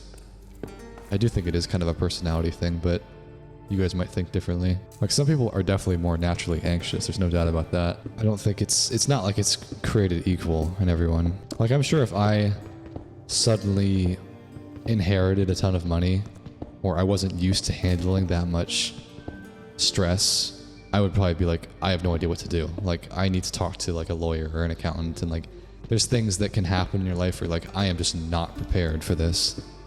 That's definitely true. But within everyday life, I don't think everyone is doomed to have imposter syndrome. Definitely not. Which may or may not be a comforting thought if you find that you always have imposter syndrome, because you're like, well, maybe I'm just always going to be that way then. I think that could be somewhat of the truth. Like you are just kind of like anxious more often than other people, but is what it is. How do you cope with divorce? My parents divorced when I was in 6th grade and I'm still upset. What did you do? I feel like I'm still honestly unraveling the effects of that on me today, being almost 24. Like I think I honestly thought that when I was younger it didn't affect me that much, and the older I get and the more I think about it, I'm like, no, that actually sucked. And I always think about what could have been if that didn't happen, you know? But I always say never live in the past.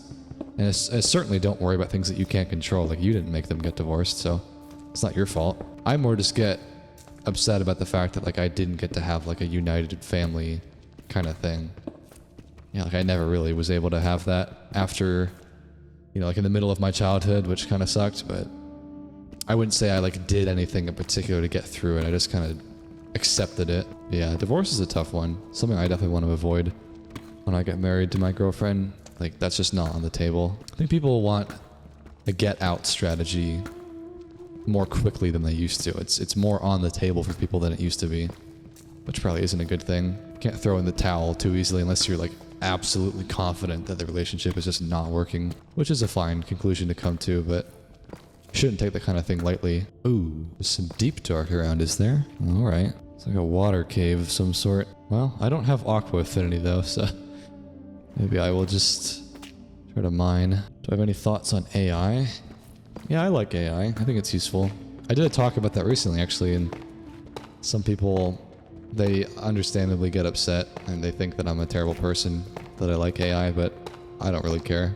It's objectively useful for my line of work. I mean, people get so lazy when it comes to talking about AI. They put everything into one bucket, like, oh yeah, because I like to use ChatGPT and find it useful, I must also think that autonomous combat drones and collecting our data for more surveillance via AI is at all the same thing. Like, come on, bro. People gotta work on their critical thinking skills, because you can simultaneously like certain aspects of it and also find other aspects concerning and probably not a good idea. Probably do a dedicated talk on AI soon. There's a lot that I would want to talk about. It's a very wide issue, obviously, but I'll just save it for later. Ooh, what is this? Got some jade, some sapphire. That's cool. I think you can turn this into jewelry. Like this stuff. I can make a netherite sapphire necklace. That's cool. I'll hold on to this stuff. Oh, what? I did not just find the stronghold, did I? Oh, okay. It's just another labyrinth. I found these before. They're pretty cool. I'll explore this. Why not? Wait, there's a spider. That's kind of cool. It's like infested with skulk, too. Wow. You played yourself. Oh, so did I. Oh, a flame bow. I'll take that. Double flame bow. Alright, let's see what's out there. Oh. Oh. Okay, the warden better not spawn in here. Oh. Oh my god, I almost got knocked in there. Jeez. Did he come from up there? Coming out of the cracks. I gotta be careful in here. Oh, what was that?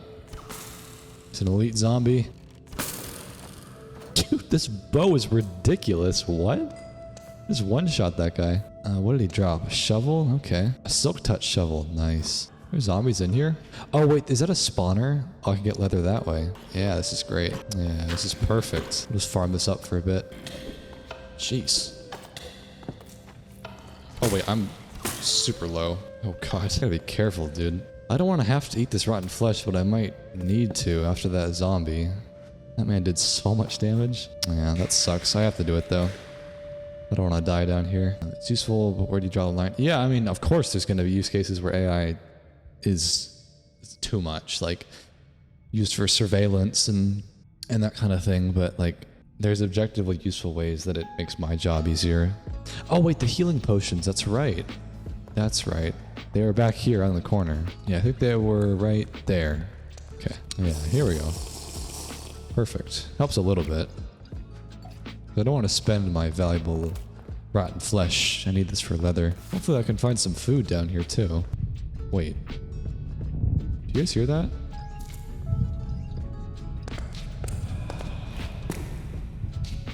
I hear a warden. Where is it? Oh my god, that's terrifying. Oh! Time to go, time to go. I have too much useful stuff on me to die now, dude. I don't know where he was, though. He was, like, through the wall. I got, like, sonic beamed. That's terrible. I have to eat this rotten flesh, though, for sure. Yeah, I mean, I think AI should only be used to eliminate things that people don't want to do. You know, like, I don't want to have to edit. I don't want to have to, you know, like, clip shorts. Like, that's just tedious work that can be outsourced to AI, which frees me up to do things that I actually want to do. Alright, well I have to go back down for sure. I still hear the warden. I definitely got beamed through the wall though. Maybe I'll just cut my losses and get out of here and then come back with more food, because I just don't want to risk losing it all. I still hear that boss music. I'm just gonna get out of here. It sucks that I had to eat my rotten flesh, because now I can't make those into item frames, but is what it is. We can just store our stuff upstairs. Just put away all this crap for now. Guess I really do need to make a blacksmith area too. Neither of these builds came with a furnace setup. Although I think I had that back at my house. I could do that too. Alright, well, I got enough food to recover my health. I guess I could try to go back down. There's probably a lot of good loot in that labyrinth. I do want to explore it, but that warden down there doesn't bode well. Where is my entrance? Like right about here? Here it is. There's like a double cave. That's cool. Like a second level below it. Sounds like that warden is still pretty angry. Alright, let's just go this way. Do I dare go back in? I got attacked from like right there last time. Oh. Yeah, okay. Yeah, let's do a little drop ladder. Okay, get out of here. He's right below the ladder. That's crazy. He's just taunting me. I want to get all that loot. There's got to be some incredible loot in that city. Ooh, no way. Okay. Come on. It's a lost cause? No, it ain't. I'm gonna do this. Don't worry. Just gotta go farther away where he can't sniff me out. I feel like I'm below the city now. Where is it? I'm so confused. There it is. I don't see him anywhere. I hear him though. Oh, there's my ladder. Okay. I know where I am. All right, I'm going in. All right. Ooh. This is tense. It looks like someone probably came through here and mined out a bunch of skulk, right? I think that's what this is looking like. There must be some chests though. There's a couple of chests right there. Okay. There's a shrieker though. Oh. Alright. Oh god, there's another shrieker right there. Okay, that was bad. I gotta be more careful than that. There's a geode here. That's cool. There's a candle over there. There's gotta be some chests around here. Ooh, there's one. This is the portal, so this must be the center of the city. God, this place is massive, man. Ooh, there's one. Okay, let's try to get to that. That looks easy enough. God, it's right there. Ooh. Oh, no. It's an elite warden? It's an elite. That's nuts, bro. Okay, I'm out. I'm going somewhere else. That's ridiculous. Normal wardens are hard enough. He's not chasing me, is he? I think we're fine. Oh, my game crashed. Take a deep breath. Going back in. What the fuck, man? Are you serious? I log back in and this is what I get? Oh, for God's sakes, I lost all my stuff. No, bro. I had so much iron on me and like diamonds too, I found. I mean, there's no way I'm getting back to that. Like, there's actually no shot. I was deep into the ancient city. Well, hey, that's what you get for living on the edge like an adventurer, right? Yeah, like it didn't even give me a chance though. That's the hilarious part. I crashed and I just had a hunch like, man, when I log back in, I am probably gonna have gotten zapped by that laser beam thing. That's so cheap though. My character wasn't even online and it got me before I even got back in the game. That's ridiculous. I mean, I didn't have like absurdly useful stuff, but I had like a lot of iron and coal. Probably like 6 stacks of coal. Oh, I could also actually switch back to creative mode and build a little something because I was talking about building like a bigger storage shed. And then I also could build a couple of spots for some villagers. And then I bring them back myself. That'd be cool. Alright, let's do it. Let's do a little bit of building. I need something relaxing. This is why I love this game mode, man. I can switch back between the two because after doing that, I just want to do something chill. Alright, let's build a storage shed on the runway area and then we'll build some little villager huts. It's not a big deal. I mean, you can always get that stuff back. It's probably a good size, right? Looks good. I'm actually glad I left a lot of space here so I can put some more buildings.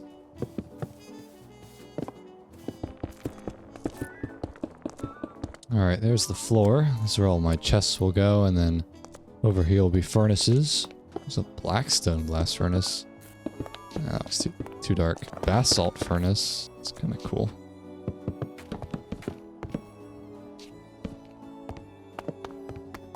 Oh, what's up, gamers? Hello, hello. Do you like the progress? Yeah, I just got over here and said, oh my god, he has made a lot of progress. And I've already used the, I'll just give you a tour. We got, hangar right here. Obviously, nice big hangar. You've seen this design a lot, I'm sure. We've got a barn, a couple of spots for animals, Nice. loft bedroom. Oh, you have a bedroom here too? Yeah, 2 different beds. Storage for when I harvest my meat, whenever I get cows. And did you see the farmhouse too? Was this here when I picked up my airship that you stole? Stole, that's a strong word. Borrow is a preferred term. Okay, well, yeah. Preferred, I guess. Yeah, this is the main home. So we got a porch, got a living room, the kitchen, Oh, wait, this is so nice. dining table. Yeah, there's a sofa, there's a desk, and then another loft bedroom up here. Oh my goodness.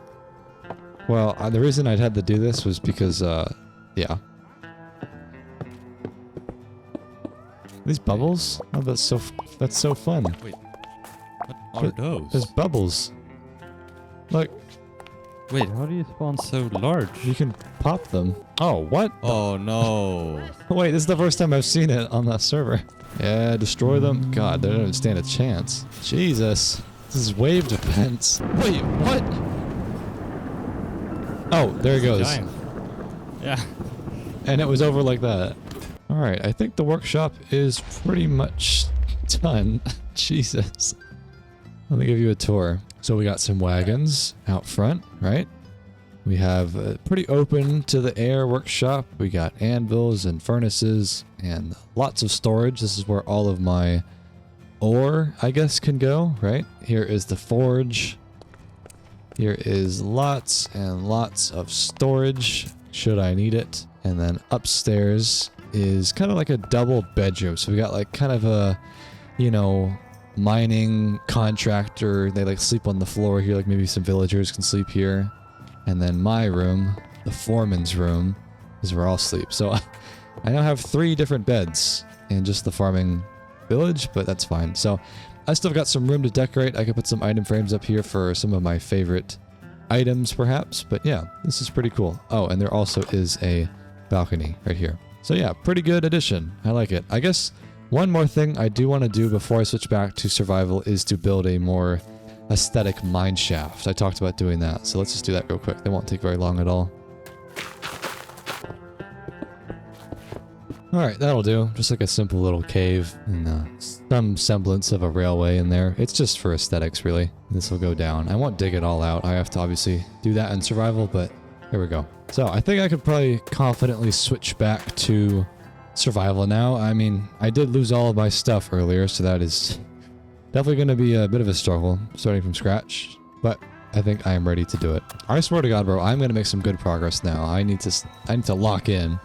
Really been doing nothing but building and talking and dying the whole video. This is ridiculous. Actually starting from complete scratch. Man, look at the operation from up here, man. I've built a lot. Honestly, a little too much. The balance has not been skewed, or it's been skewed too much towards creative, I think. I really want to like focus on getting diamonds and really progress during this phase of survival. I guess I could take some of this wheat actually and go find some cows because I've got the barn built now. And also, what is all this stuff? So much loot from the undead army.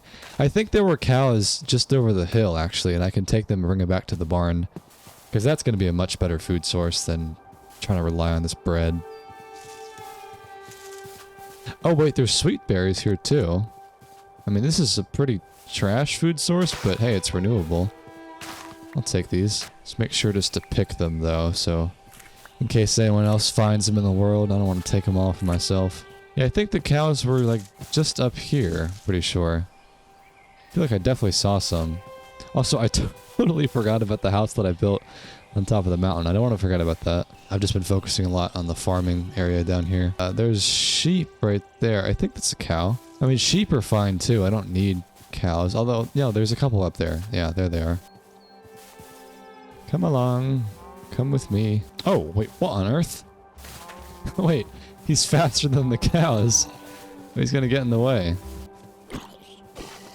There we go. Alright, let's resume. Where's that cow going? Come back here. Oh wait, there's a snake right there. Oh, I have a bad history with snakes. Although I don't want to go down the cliff. Okay. We've got an impasse.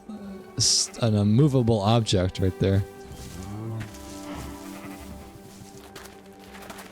Alright, let's put the cows maybe in this pen. This is the nicer one. It's got food and water. And you get... There we go. Now I got a renewable food source. Perfect. Alchemist Speedster Enderman. That sounds lovely. Is that like a super fast Enderman? What a joy. Nothing my tin hat can't stop, right? I don't know why I spent my iron on that. I'm not that wealthy yet, so I should have probably used it on tools. Oh, he's already angry. Oh, wait. Or no, he isn't. He's just really fast. Oh my god, bro. That's terrifying. Oh my god. Making my heart jump out of my chest. Oh, there's 2 skeletons over there. Oh, golly, what on earth? Run away. Where's the iron in this cave, man? It's been sparse. Oh wait, we have copper tools now. I forgot about that. That was a part of the recent end update on the server. So I can smelt this into bars and then... I think this is supposed to be like a middle ground between stone and iron, which might not be bad. I would do that. I can make like copper armor too. There we go. My armor matches the environment too. That's cool. I'll be curious to see how this fares, whether it's pretty good or not. We'll see.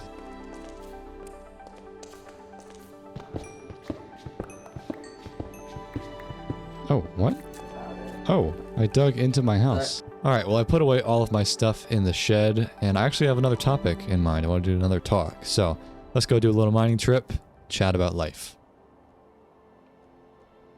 Alright, I've got another topic here. This one might be a little bit similar, but I think there's something interesting in here about how everything feels just more temporary now. I've just been sitting with this feeling, again, about, you know, how friendships change and all of this. Just in that everything feels like it's just not going to last. You know, nothing's going to stick. Friendships and jobs and routines, hobbies, whatever.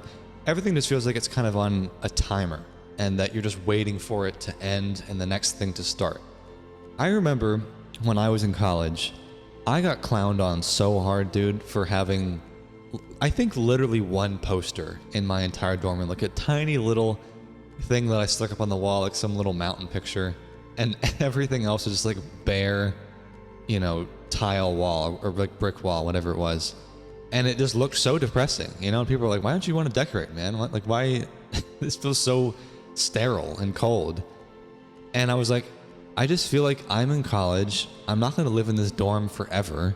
Why would I ever want to become rooted in this room, you know? Because other people on my hall, they would have like, you know, the girls would have this like mandala tapestries that, you know, every single college girl has, or, you know, some of the guys that have like those RGB gamer strip lighting things that you like strip on the wall. And I mean, it, like, to me that stuff was tacky, but like other people just had a lot of decorations and they made it their home, at least for the time they were there.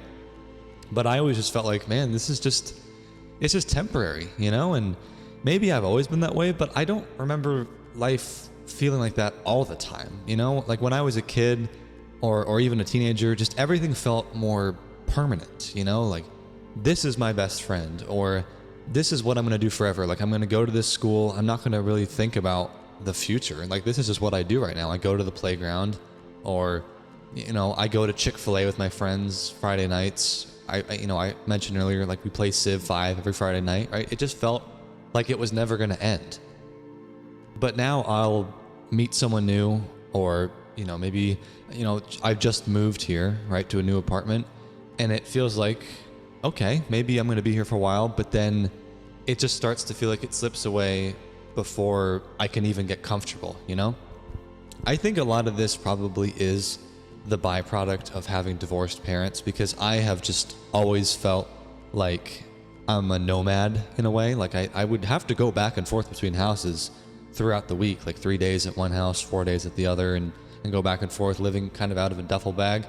And I don't want to sound too dramatic, because I did have, you know, essentially 2 homes in the same town. I was able to have a dresser and, you know, I had a desk and a bed at each place. And it wasn't like I was, you know, living under highway overpass, but I would be lying if I said that I didn't feel like that produced any sort of negative side effects when it comes to feeling grounded in certain places. I feel like I've developed this tendency to just think that, oh, well, it's temporary. You know, I'm going to move again in 2 years. Like our last apartment we just lived in, it was just 2 years. And so we really didn't decorate it at all. We didn't feel like it was permanent in any way, and that we didn't particularly like the area. So why bother get comfortable, you know? And, you know, I know why I get that way, but I think that living in that mindset, you're just kind of always going to be on edge and you're never going to get that comfortable. And I don't think that's a good thing. I think a big part of all of this is just that it's very hard, at least nowadays,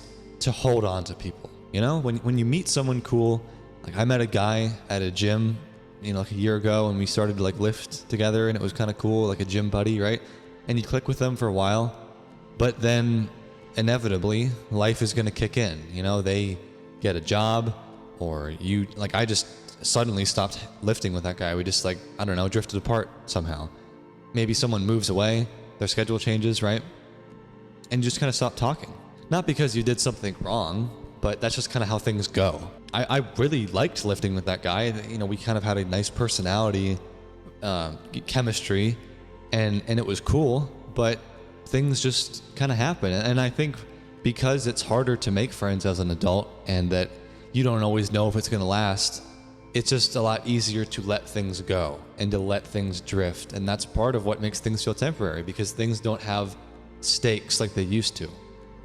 I'm not concerned about losing my best friends from high school or falling out of contact with them because the stakes are so high. It's like, how could I ever let that go, you know? But nowadays, when you can more easily, maybe with dating, you don't have to be so committed to someone. Like, oh, well, you know, we can talk for like a week or two, but hey, I might ghost you later, right? But it's just kind of how life goes, because the older that you get, the more experiences that you develop, the less likely you are to hold on to one particular experience. And I wouldn't say that I've had too many friendships that meant a ton to me that have faded away, but it does happen. You know, I had a really, like a true best friend throughout elementary school and part of middle school, but then suddenly we just kind of stopped talking. We fell into different social circles, and I remember it being almost awkward to see each other in walking through the hallways in high school. Like, hey, you know, like we used to be friends, but now we're not. And that's a weird feeling. And you just kind of realize like, damn, I haven't talked to that person in forever. And it's sometimes hard to not take it personally. Like I didn't feel too distraught about falling out of contact with that person, but I know some people do feel really hurt by that kind of thing, or that they felt like something was wrong with them, and that this relationship that had felt so permanent suddenly became not temporary, but you know what I mean? Like it just kind of fell apart. And it's like, even if you understand why you drifted apart, because maybe your maturity levels differed, or you just had different interests and you made different friends, it still kind of sucks. And I think what is going to happen, and I'm sure you already feel this, is that when you have all of these things kind of fall apart, you become more guarded and you become scared to really invest your time into anything or anyone. It's a lot harder to know whether or not this relationship or friendship that is new to me is actually going to last, and that whether or not I should put my time into it, because it might just be like every other relationship I've had in the last few years where it just kind of fell apart. I think a lot of us probably feel jaded or guarded, and that you don't want to get too close to someone, or you know, to get too excited about a certain location that you're living in, because it's like, why bother? What's the point of caring deeply about something if you know that it's just going to go away in a year or two? And for me, that perfectly describes my relationship to a lot of the places that I have lived in the last few years. I don't really concern myself too much with people when it comes to this topic, but absolutely when it comes to living arrangements. And I have always felt like, why bother decorate? Why bother get comfortable in a certain place? Because I just know that it's just going to get ripped away from me in a few years, or I'm just going to leave and it's not going to be permanent. But I don't think it's all bad, because in this new apartment that we're living in, me and my girlfriend, you know, she's out of school now, she's got a job, we've moved far away. This is the first time in a very long time that I have ever felt like I can truly get comfortable in a place, and I can decorate and be like, let's put the bed there, let's put the dresser over there, right? Let's have some thought about how we're gonna decorate this place to make it a home. I really haven't felt that feeling in a long time, man. Probably not since I lived in my childhood home before I left college. And it feels good, you know, it feels grounding to have some amount of permanence. And I know that we're not gonna live in this apartment forever, obviously not, but it still feels like, man, I can just kind of breathe and not live in such a nomadic, impermanent way of thinking. And I hope for your sake that you can find something that gives you that same sense of permanence, at least a little bit of it, because I feel like a lot of us, you probably feel like, oh, I'm going to start a new hobby and I'm going to, maybe I'm going to get back into Minecraft, right, for my 2-week phase, and you're going to inevitably drop it. You're going to just fall out of favor with that habit. And then that internal voice is going to come in of like, you always do this, you know, you always lose interest. It's not like it's your fault, but it's just kind of an inevitable way of thinking for a lot of us when you're not careful. And that, you know, you think, oh, maybe this will finally be the time that this is going to last and I'm going to stick with it. But maybe that's just what happens, you know, maybe it's just how the world around you is always changing. And so your expectations of your habits also change, where you kind of stop dreaming long term because, well, hell, everything else has been fragile, so why would I really care now? Why would I think this time would be any different? I do think that there's no way that you can't also talk about social media and the internet when it comes to this type of topic. Like, you have to connect the two, because everything moves so incredibly fast now when it comes to trends and content and news. It feels like there's always some big news story, and then a week later, everyone forgets it. And that surely has to have some amount of rewiring your brain to be like, oh, I don't think of things as permanent. I think of very fast moving, easily fragile dynamics in the news or social media, right? That's got to have some sort of impact, right? Like, maybe you used to watch a particular creator on YouTube or TikTok or whatever, and then suddenly they vanish. Or maybe they don't even vanish, but your interest in them wanes. And man, I hope I don't eat my words here when I say this, because I'm a creator.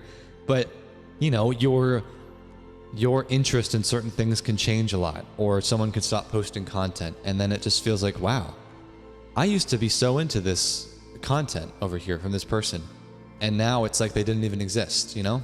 There's totally people that I used to watch a lot as a kid. I used to watch this one channel. There's no way any of you guys are going to know it. It was called Make Me Bad 35, I think. And he used to make these dumb, like, goofy skits. And my friend and I, we used to watch them when we were like 10 years old. And I remember years ago watching a video from him where he was like, yeah, I'm kind of moving on from the channel. And it's just weird to think about, like, man, I used to watch that person, and that used to be a part of my identity. And that used to be kind of permanent in the moment. And now it's like it didn't even exist, you know? And it's weird. It's really weird. And you can swipe through hundreds of people when it comes to dating apps. I mean, that is so impermanent. And you can forget every single one of those people. And it's like our brains are being trained to treat things as disposable. And that totally is going to leak into real life. You maybe stop texting people back. I feel like I've gotten kind of bad about texting people and following up. And maybe it takes me like a day to get back to someone, because I don't know, I feel less connected in a way. You're just always bouncing from one thing to another. Like, I got to worry about this thing and that thing, and everything is going to become more scatterbrained, you know? I feel like I have not yet gotten to the point where I stop finishing what I start. But in a way, I do feel like I have started several projects lately, like videos, and then I don't finish them. And it's not because I think I'm lazy or flaky. It's just that maybe it's just you've become overloaded, and that you've lost the ability to settle into anything. You feel like, oh man, everything is always moving, always temporary, so I just can't get invested in this project. And again, I'm not really going to give you an answer or a solution. I rarely do that. I'm just kind of talking out loud about how we're all feeling with this kind of thing. But I hope that this is relatable in some way, and not in like I'm not trying to be doom and gloom about this, but I don't know, man. I just want to talk about it because I feel like a lot of us probably feel this way. When you're in your 20s, there's just like a weird guilt that we all feel like we should be doing these things. We should be building friendships and developing skills and building businesses and figuring out our path or whatever. But the truth is that it's just really hard. It is hard to be in your 20s. And if everything feels temporary to you right now, it's not your fault. You're not broken. You're just human. You're trying your best, and maybe that's okay. Maybe that's all you really need, to just know that you're trying your best. Because you can't really fault yourself if you've put in all the effort and you really are giving it an honest crack and it's just still not working out. At least you know that you put in the effort, that you're trying to make things work out. And maybe the trick isn't to make things last forever. Maybe it's not productive to hope that you're going to live in the same house for 50 years. I used to have that goal, and I still kind of do. But hey, maybe it's not healthy to hope that everything's going to work out perfectly. But just trying to be present while things are in the moment. While you are experiencing something good, and you know you're in the good old days right now, maybe just take a moment and think, okay, it's not going to last forever, but I'm going to enjoy it while it's here. I think you know what I'm saying here. I don't want to be on a soapbox too much, but I hope that was helpful. Now, let's get back to survival. All right, well, that was a pretty nice mining trip, man. I went down there with pretty much nothing, and I came back with full diamond. Look at that. I got pretty much all these diamond tools from the elite mobs that I've been fighting, so, you know, that's pretty convenient, right? But then I also crafted a bunch of armor and then re-rolled it, so I got a unique chest plate, which is pretty good. So yeah, I'm pretty pleased. That was a nice mining trip. Yeah, one of the things that I wanted to do as part of that mining trip was get some obsidian, because I, for one, want to start enchanting my tools, but I also want to do the Nether. I think I am pretty far into this sandbox journey so far. I think it might be a good time to do it. So I got like 20 obsidian. Oh, somewhere. Didn't really organize these chests too well, but yeah, here it is. Okay. Let's see. Are there any books in here? I thought I might have. Yeah, I've got some, but that's not going to be enough. I might actually have some as just decoration blocks in the farmhouse. I know I probably shouldn't be using the blocks that I built with in creative mode, but let me just see. Yeah, there's a few up there, but I don't want to like tear down this place, and also I want to get them legit, so I just wanted to see. But I think we could start enchanting soon, and then we can go to the Nether. Let's work on the enchantment setup first, because I want to be a little bit more prepared. The Nether is pretty tough with all the mods we've got. Actually, I don't even know where to put an enchantment table yet. I don't have like a spot designated. I gotta first get the bookcases. I think I could probably just use the leather that I've gotten from all the rotten flesh, and then I'll just find some paper. Like I might be able to find some sugarcane down here. Actually, wait, let me use the biplane. That makes more sense. Let's see. Yeah, that's enough coal. Yeah, this is so cool. I gotta utilize this thing. Nice. That's so cool. Yeah, look, there's sugarcane right down there. That's fine. So, I mean, I could start a farm, but I also could just collect a bunch, couldn't I? I don't really need that much more paper, so might as well just take what I find. I won't chop the bottoms. I'll leave that in case other players want to find some, but yeah, there's plenty down here. Oh, wait, there's universal bone meal, right? Yeah. Okay, that works too. Yeah, here, let me just use the bone blocks that I got during that mining trip. I'll just bone meal the sugarcane. I think they were in here. Yeah, this will be so much bone meal. Yeah, that's plenty. You can bone meal sugarcane with the universal bone meal mod. That's how I'll do this. Oh god, making a bit of a mess. Wait, what? This is possible? That looks so silly. That's funny. Alright, I don't need to use all of this on this sugarcane. This should be enough right here. We could just like bone meal some wheat for the cows. God damn, I have so much. Oh wait, I should be using my potato beetle for double harvest. Alright, plenty. Read the chat. Bitch, make me. Look at all these weeds on my farm. Alright, look at all that greenery, dude. What an expansion. That bone meal really helped. Alright, well I got enough sugarcane, and I think I've got enough leather too from all the rotten flesh. I feel like I'm so quick with this armor on, by the way. It's got some speed buffs to it. Like the boots give me 10% speed, and I think something else does too. Yeah, the helmet. Leather. Where did I put the leather? I thought I had leather. Put it in a furnace? Oh, here we go. Oh, let me go feed the cows before I forget. There we go. I think for now I'm going to have to just make some really ugly, basic enchantment setup because I don't yet have a building for it. Unless I could like maybe find some space in the barn. Let me just see what my options are. There's a loft bedroom, but this is a 4x4 space, which doesn't really work. And then this is just kind of too cramped up here. What about in the storage shed? There might be room up here. That's also a 4x4 space.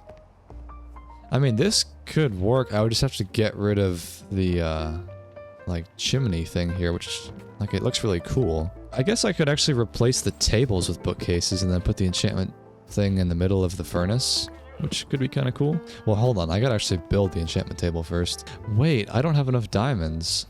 I only have one. I mean, I can get some more with my lucky rock that I got, where you get loot from just mining stone. Like, you get a chance for that. But, that sucks. I thought I had more. I think I spent them all on re-rolling my gear. Alright, well, I guess we're gonna go back in the mines right quick. Dude, I'm gonna fuck that creeper up. Oh! What the never mind. Sorry, I'm sorry. I don't even think that thing was charged. I think that was just like an elite creeper. So yeah, honestly, just mining stone is a pretty quick way to do it. I just need 1 diamond. Oh, look at that. Perfect. I got it in a second. Okay, we're just going straight back up. Dude, he's still there, waiting, menacingly. All right, let's show this guy a lesson. He can't just crown on me like that. All right, there's the table. Let's do some... Well, the door is right there, though. Unless I could, like, pile them up like this. That could work. Like this, and then we'll put it in the center. Well, it just looks kind of dumb, but maybe it's fine. So that's level 22 right now. So we need a few more. Maybe, like, a couple there. 26. Okay, there's level 30. Cool. No, protection 4. That's pretty good, but I almost want to get, like, a boot-specific enchantment, like feather falling. Like nimble 3, that's pretty good. Cowardice, that's actually pretty good, right? When at full health, you receive the strength effect, yeah. Oh, I'm not level 30 anymore. Alright, well that's all the enchantments that I can do for now, but man, look how fast I am now. Yeah, that's really useful. Okay, well, let me just empty my stuff, and then I gotta just make a spot for the portal. I almost want to switch to creative to make it look pretty, but... I don't know. Maybe I'll save the builds for a little bit later. I've been doing a lot of creative in this video. We'll sit on it. We'll sit on it. Now, I actually don't know if I have any flint. That is actually a problem. I've got the iron, but I don't know if we have any flint. There might be some down in the river. Let me go check. I'm assuming there's gravel down here. Is that some there? Yeah, there's some. How bad is my luck? Any day now, Grandpa. 30% chance? I somehow doubt that. What? How is this possible? Yeah, that'll do it. Yeah, okay. Alright. That didn't happen. Don't worry about it. We don't talk about that. Okay, so where should the portal go? I feel like I often put it in the cave. You know, I build it in like caves like that. Oh wait, I do want to bring my plane with me though. The plane is a really good way to get around the Nether because it's so, you know, varied in height. Let's make sure I bring this. Alright, there we go. Looks good. So I think I'm pretty much good to go. I don't have a bow, but I'll be okay. Let's do it. I want to get some good netherite gear. Yeah. Whoa. This place looks creepy. Wait, are there phantoms? Oh, brother. Alright, well, let's explore. Ooh, yeah, this looks cool, man. It's hard to see what is a structure and what isn't. I'm assuming there are some custom structures. Ooh, there's a lot of endermen. I do want to get a pearl. Oh, wait, what is that? What is this thing? There's like little wispy spirits. Okay, I'm getting out of here. I was gonna say I wanted to get a pearl to make a magnet, but not if I'm gonna get chased by demon spirits. Let me get my plane. We'll fly around. Let's see what we can find. Whoa, what is this? It's like purple and it's green and there's like mushrooms in the wall. This is crazy. Wow, look at this. This is so cool. Oh, there's another portal right there. Wait, there's like fossils with moss growing on them. That's so cool, bro. And there's a forest. Wow. What is that down there?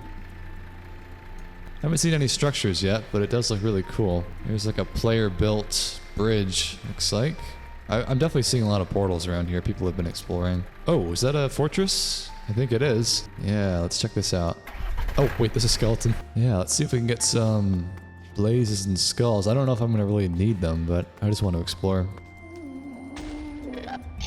Gosh, this fortress is punishing. Oh my god. Jesus. This fortress is ridiculous. There's so many skeletons in here. It might be good for skulls though. What is that? Oh, like a magma spawner. Oh wait, I'm getting kind of low. Magma flower seed survives on magma blocks. Whoa, I have no idea what this is. Botany pots. Interesting. What's chest? Ooh, 2 diamonds. Very nice. What a joy. I guess no one has been to this fortress because there's no torches anywhere. Fine by me. Ooh, armor trims. That would be cool. Maybe once I get netherite. Oh, we got a dice. Yeah, so this is the accessory booster type of thing where you can slot it into your accessory. So I will put that on my miner's rune. Yeah, like that. So I just combine it in the crafting grid, and then now I've got a 20% higher chance to get accessories when they drop. So that's pretty useful. Got a horseshoe accessory booster. I don't really know what luck does. Is that for more, like, better loot when you open a chest? Because that might not be that bad. I could see the utility of that. To go like this to get a gold version. Nice. That's like, what, 50% better? So I'll put that one on my adventurer's kit. This one makes loot better the farther you are from your bed. So now I've got like a super lucky adventurer kit. I love this kind of stuff, man. This is what I've been talking about the whole video. Just, I love to get loot and to get legendary modifiers and all that stuff and rank up my gear. It's so fun. Oh, look at these bows. Scatter crossbow, power bow, hunter's promise. That sounds cool. I was never that into World of Warcraft, but I did really enjoy playing it casually back in like 2017 or something. I just love games like that where you get more gear and set bonuses and stuff. I don't know where that skeleton is. Oh, here he is. So much loot. I actually really want to get the endless backpack if I can in this video, like go all the way. I gotta fight the wither and then... Actually, wait, I thought people were saying that all of the dragon's heads have been taken from the end ships. Is that true? Is anyone selling them on the server? I would buy one. I have 4. You need a dragon head to get the final backpack. Dude, that was brutal. I am unstoppable. You get so many tools, bro, from all these elite mobs. That's crazy. But they are definitely a pretty good challenge, the elite mobs. Wait, am I gonna make it? I'm not. Wow. Oh my god. Oh, it's one of these little goblin trader dudes. Yeah, the vain goblin trader. So you can trade him for... Oh, excuse you. Scaring off my client. Get these fools out of here. You can, like, you know, trade him 4 ancient debris to get 5 scrap. So it's just like a little bit more efficient. Jesus. Like, look how many swords I've gotten just from, like, the elite mobs. It's crazy. Hey, not the only one that can fly, bitch. Pretty close to getting heavy armor mastery here, which gives you more strength when you have a lot of armor on, which I definitely have, because I've got diamond armor. That'll be nice to get. Ooh, dripstone necklace. You get an extra heart and 10% damage reflect. That sounds good. I'll swap that out. I've got this necklace on, the citrine one, but it's not doing anything for me. I'm not using spells or healing or anything. All right, well, I've looted pretty much the top, so now we can go back down.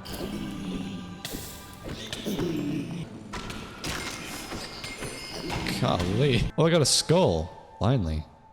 Might get a few more of those. God, the nimble is so good for getting around the fortress, man. Oh, what on earth? What did I do to deserve this, huh? Oh, you want to go, huh? Yeah, that's what I thought, fools. There we go. There's heavy armor mastery. Nice. That's pretty good. So I have like constant strength, I guess. That's cool. Yeah, strength 3 all the time. That's nuts. Oh my god. I was like one-shot everything pretty much. Look how many tools I've gotten, bro. That's ridiculous. Oh, yes. Nice. All right, I think I've looted the whole fortress pretty much. I went down each way. I think I got all the loot. So very productive. I mean, I got so many tools, man. I ranked up my skills a little bit more, but I want to keep going. I want to get some more skulls. I would love to fight the wither and upgrade my backpack. Just need one more skull. God. Whoa! Dude, this is crazy. Whoa, oh my, whoa! How did I end up down here? I went blind and then I just fell down. What the fuck is this? What is going on, bro? My god, it's like a demon dog just came out of nowhere. Jesus. Dropped some fangs. God, there's so many blazes here. Probably easier to just play in third person, honestly. When there's this much going on the screen. Ooh, there's an onyx. This boosts the overall efficiency. That's actually a really good accessory. And damage to... Man, there's so much stuff. Wait, was that a diamond witcher sword? Excuse me? Where did that go? A diamond witcher sword? Oh, it can be Geralt. This is actually such a good way to rank up your skills, man. If you're on the SMP. Like, there's just an endless supply of mobs, it feels like. Oh, I'm a lot slower now. Oh, my boots broke. No, the nimble boots. It's actually kind of bad that we have fire stick turned off because the fire from the blazes never goes away. Man, I'm so slow now. 0 luck. 2.5 luck, right? Was I getting luck from my... Oh. From my armor? This is crazy, dude. Actual chaos. God, what the fuck?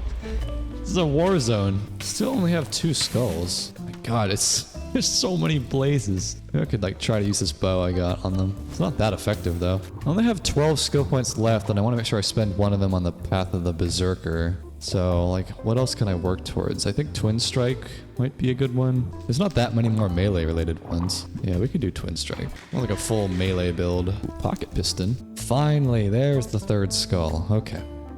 Perfect. So now I can fight the Wither. And I might just do it here, man. I got this whole sand is right here.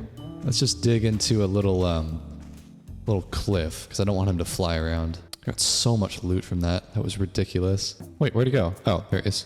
Dude, he's making quite a ruckus up there. What are you gonna do about it, huh? There we go, baby. That was cute. Cute attempts on behalf of the Wither, but no match for me. What do you drop? A netherite double axe? What on earth? Alright, man. Well, that means I can get the next backpack, so let's upgrade it. You just take the backpack like that, and then you go like this with soul sand. And there it is. The withered backpack. So, now, I've got a good amount more room. Got a couple extra rows down here, so I'll be able to put a lot of my loot in there. So now I've got the backpack. That was a big objective. I do also want to do some mining in here because you can get netherite scrap, as you saw, from just mining netherrack if you have the lucky rock accessory. And there's these post netherite things, like these rubies and sapphires that you can upgrade your netherite armor into, like a ruby armor set, right?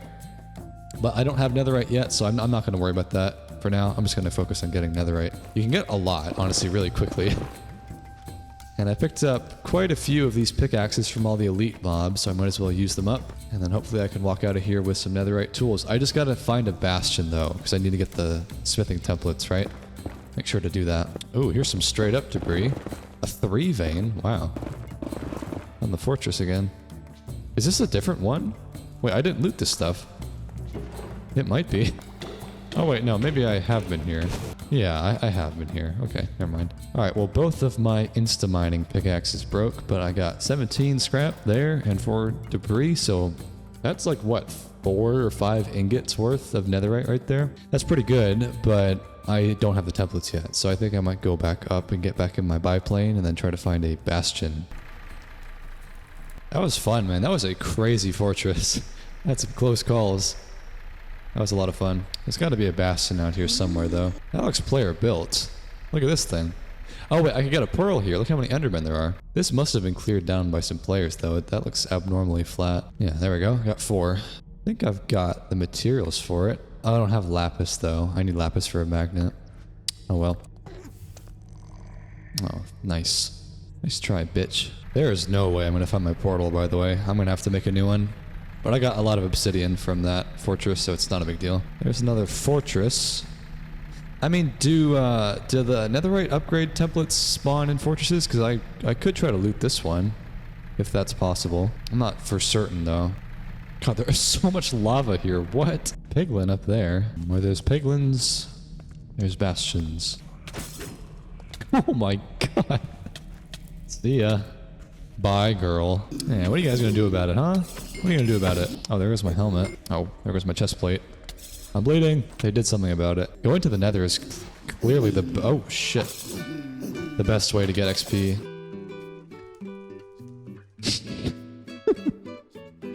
I was so far, bro. Like, I was in the backwoods of the nether there.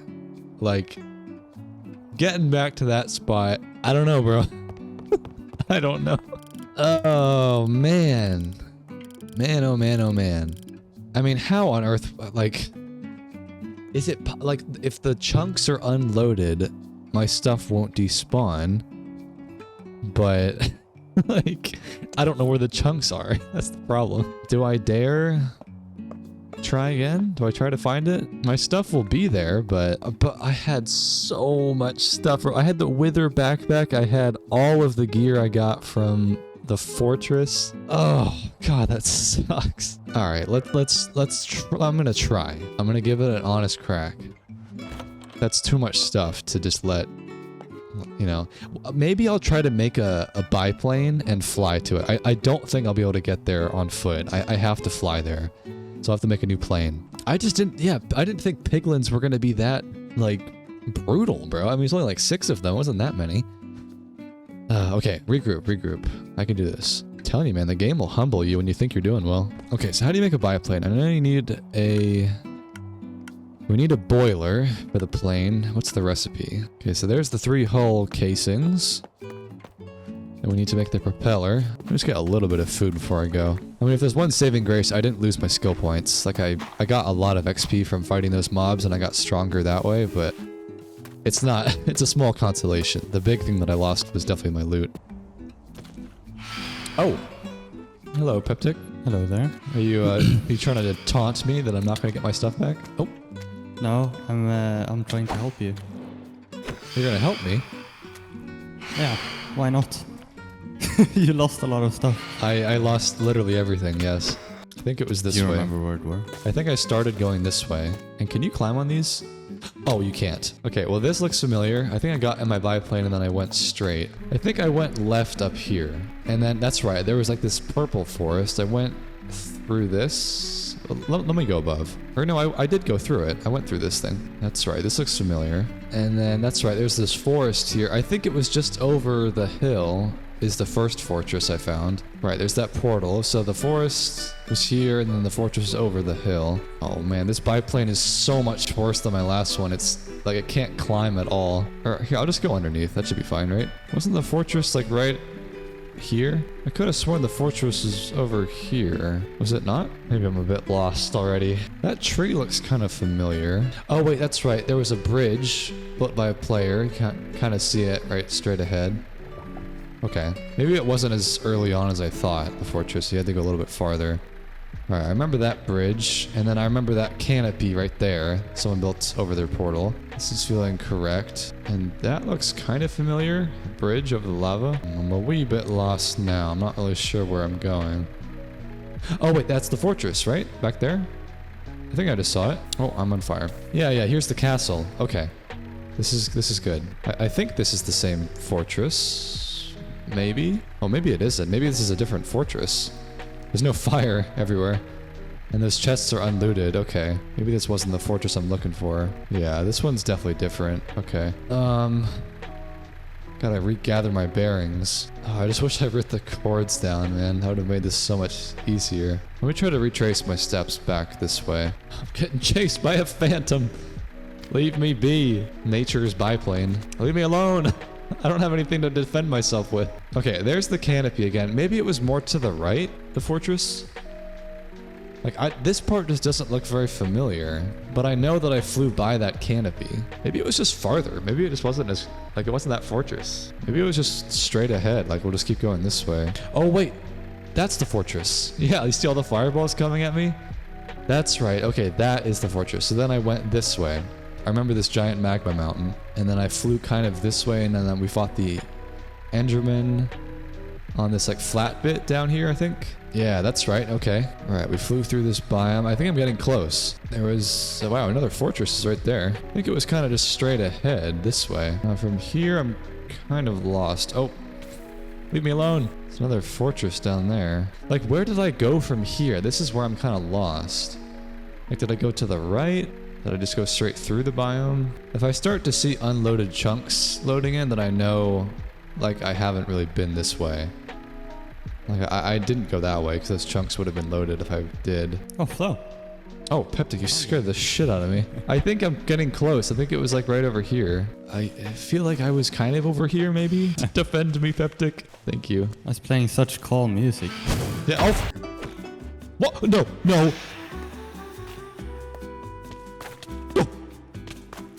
Oh! I have to make haste. Oh, man, I am so lost. This looks like somewhat familiar terrain, though. Maybe not, though. Like, all of that is unloaded.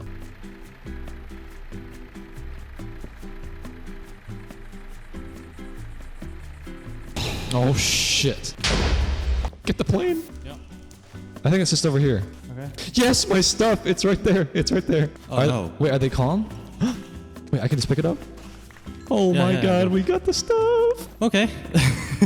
Oh my god. Yes, There's so many sir. trinkets still here, though. Oh my god, I never thought I would see this stuff again. Oh, look at all the gear. My flamingo. Thank you, Peptic. I could not have done that without your help. No problem. Now, do you want to take the safe aircraft back home, or do you want to continue exploring the Nether? Well, yeah, that's right. I came here for a bastion. I still haven't found one. Yeah, no problem. I gotta go now, but come check out my runway later. Okay, I will. Bye-bye, Flo. Bye. Man, that was crazy. That was a search and rescue, bro. Oh man, I never thought that would get the stuff back, honestly. Well, there's a lesson, man. Never give up. Never give up. Never throw in the towel. You can always get back up. Man, look at all my stuff. Yes, it's still with me. So that's right. We still want to get a bastion. I still got to find those netherite smithing template things. But I am back in the game, baby. Be more methodical. My bastions are so hard to find, man. They're pretty rare. Whoa, what are those? Magma bees? Those were funny looking. Here's another fortress. It's too bad that the templates don't spawn in fortresses. Oh, and another fortress right there. Yeah, once I get the templates, I've got what I need. I'm so glad I got my backpack back, because that is a really hard item to replace. The diamond one isn't that hard to get, but once you go into like the nether, like wither tier of backpack, you're going all the way. You don't want to lose it. I keep seeing those little quartz things. I wonder if that's a structure. Let me check it out. What is this thing? Is there a chest in here, or I don't know what this is. Weird. There's another fortress. Where are the bastions? Oh, is that a bastion? I think it is. Yeah, that is for sure, right? Okay. Yes. There we go. Perfect. All right. There's got to be a template in there. I will land right there. All right. I got to be very careful, dude. Clearly, I'm not as powerful as I thought. I got taken down by just a group of pigmen last time, and the piglin brutes are even harder. So just be careful. Oh gosh, they're playing the war drums in there. Oh, see, there's so many of them down there. See, I don't want to get into like a melee fight with those guys because they do so much damage. But I don't have any arrows, so I might just have to like dip once I find the first template. There's a chest right there. If I can get to it, maybe I'll be fine. Netherite fireball template. That's not what I'm looking for. There's a lot of them down there. Ooh. Okay, this could work. Okay, there we go. Ooh, 3 chests? Yes. There's gotta be a template here. Oh my god, bro. What is that? That's a diamond sword? Doesn't look like one. Man, still no template. Is it safe? Oh, there's some chests. Oh, hello. Okay, they're all down there. Alright, we good? I think it's safe, right? More or less. Now, if they're not in here, I don't know what to do, man. There's ruby upgrades. Oh, man. I only got netherite. I mean, that's fine, but I still don't have the templates to use them. Maybe someone is selling them on the SMP. Like, I could buy some templates from someone for, like, gold or diamonds or something. Unless there's some other chests that I might have missed, but I think I got most of them in here. Like, this isn't a full bastion. It's like a half bastion. Alright, well, let's get back on the plane and keep looking. Jeez. Let me try a little bit more looking. It was hard just to even find one bastion, though. Oh, here's a mega bastion. Here we go. Here's the money. There's gotta be one in here. Okay. If I don't find a template in here, bro, I'm gonna crash out. This has to have one. Like right down there in the center. Okay. Safe? Oh, yes. Yes. There we go, baby. Look how much loot is in this chest. Jesus. That's so much. I might want to just make a portal and come back here, honestly. That's crazy. 2 stacks of arrows, like 7 different bows. My god. 2 ingots, too. And the netherite double axe. Okay, well now I can rest easy. I'll come back here to loot this maybe another time. But yeah, let's get... Well, my plane's on the roof, though. Let's get that. There we go, baby. What a journey, bro. That was a nether adventure right there. That was crazy. Alright, let's get out of here. I have a stack of obsidian. That's nuts. Alright, let's get home. So... Oh, I spawned in a cave. Alright. I probably am not going to come back to this portal, let's be honest. Alright. So where am I? I don't think I'm anywhere close to my base. I'm just getting a plane. I mean, I see a beacon way in the distance. That's probably spawn. So I'll just try to go in that direction. Look at that crater. That looks cool. It's like an asteroid crater. That's so cool. There are definitely a lot of beautiful spots, man. I've got like an endless amount of building spots on the Flow SMP. This forest, like that's so cool. Whoa, look at that church. Is that player built? Wow, that's cool looking. I want to check that out. I've never seen that before. This has to be generated, but wow. Oh, it's a pillager outpost. Oh, that's cool. I don't have the room to loot it, but just wanted to check it out. Look at this view, bro. My god. I'm hoping that I'm coming in the direction of my house and I don't have to go to spawn and then cross the world to get to my house. Because that would mean I would have been like 20,000 blocks away. We'll see. I don't have a lot to go on still. Not a lot of landmarks out here. Jesus, look at the view, man. It's so pretty. Oh, wait. That is Tide's End down there. That's the biggest city on the Flow SMP. So that means that spawn is that white thing, like that white glowing thing. And then my base is like another 5,000 blocks from spawn. Man, I really spawned in probably the most remote part of the world I could have coming out of the Nether. Like that's Tides right there. Looks so cool from above, man. But yeah, I just recognized that. Okay. That glowing white sign is the Flow SMP sign at spawn, so we got a little bit more of a journey. Here, I'll fly by it while I'm here. Yeah, this is where we had the Flow SMP ball. Look at this place, bro. It always knocks me on my socks. This is where we had the ball and the auction. So cool. Being in here is almost reminding me of when you finish an RPG game like The Witcher, and then there's no more quests to do, and it's like, I've been here before, but all the people that used to be in the game aren't here. Like, it's just empty right now. And remember when I finished Witcher 3, and I just walked around the city of Novigrad, I'm like, where's all the NPCs, you know? Like, it was kind of sad in a way, but it's still cool to be back here. And we'll probably do another event sometime. Hey, Flo. Oh. Can you hear me now? Yeah, I can. What's up, Jay? I'm going to go hang out at my booth over here. Yeah, what is that booth? Show me that. So I kind of just hang out here when I'm working on something. And I see random people walk by, and then we have little chats about life and stuff. That's cool. And so you can either get advice from me or you can give advice in this book. So people are leaving comments here. That's cool. And yeah, it's just a place for me to hang out while I'm doing something else on another screen. Right. Yeah, that's cool, bro. I like that. I like your wind chimes. Yeah. All cool. right. Well, I'll let you be. I'll catch you later. Yeah, good to run into you. Alright, well, we got a little bit of a ways to go still. There's spawn up ahead, but we're getting there. This has been a journey, bro. I guess we might as well swing by spawn while we're here. There's the Great Plunger. Just kidding, it's Arcane University. I think Reggie built that. This is the town of Origin. Yeah, this place is pretty cool. There's like open mics, like a little event that's held in the tavern, like once a week or something like that. And there's the actual spawn. I'm gonna still work on that. I built that blimp there, and I crashed it into the ground, and I'm gonna turn that into spawn, but I haven't finished it yet. What is that, by the way? Do you see that? What on earth? I'm putting some serious miles on this plane, man. Here's Arrow Point Bastion, a castle I built a while back. Place was cool. I did enjoy that. That's what I can do in survival. I built this in survival. Like, it's okay, but it's just not as good as what I can do in creative mode. Here, let's swing by the Solarpunk settlement while we're here. There's a little Solarpunk coastal city I started. Got some houses down there. Got a power station. And a old nuclear reactor. This thing is so cool, bro. This is where our end portal is. One of them for the server. It's really cool. Yeah, I'm proud of this build. It's hard to get out of here, though. But again, that's what I'm saying, bro. Like, imagine if I built that in creative mode and I lived at, like, a nuclear reactor. That'd be crazy. Alright, there's the house. Man, that was a journey to get home. I do feel a little bit badly that I've really only been living down in the valley. Like, I haven't really come up here much at all.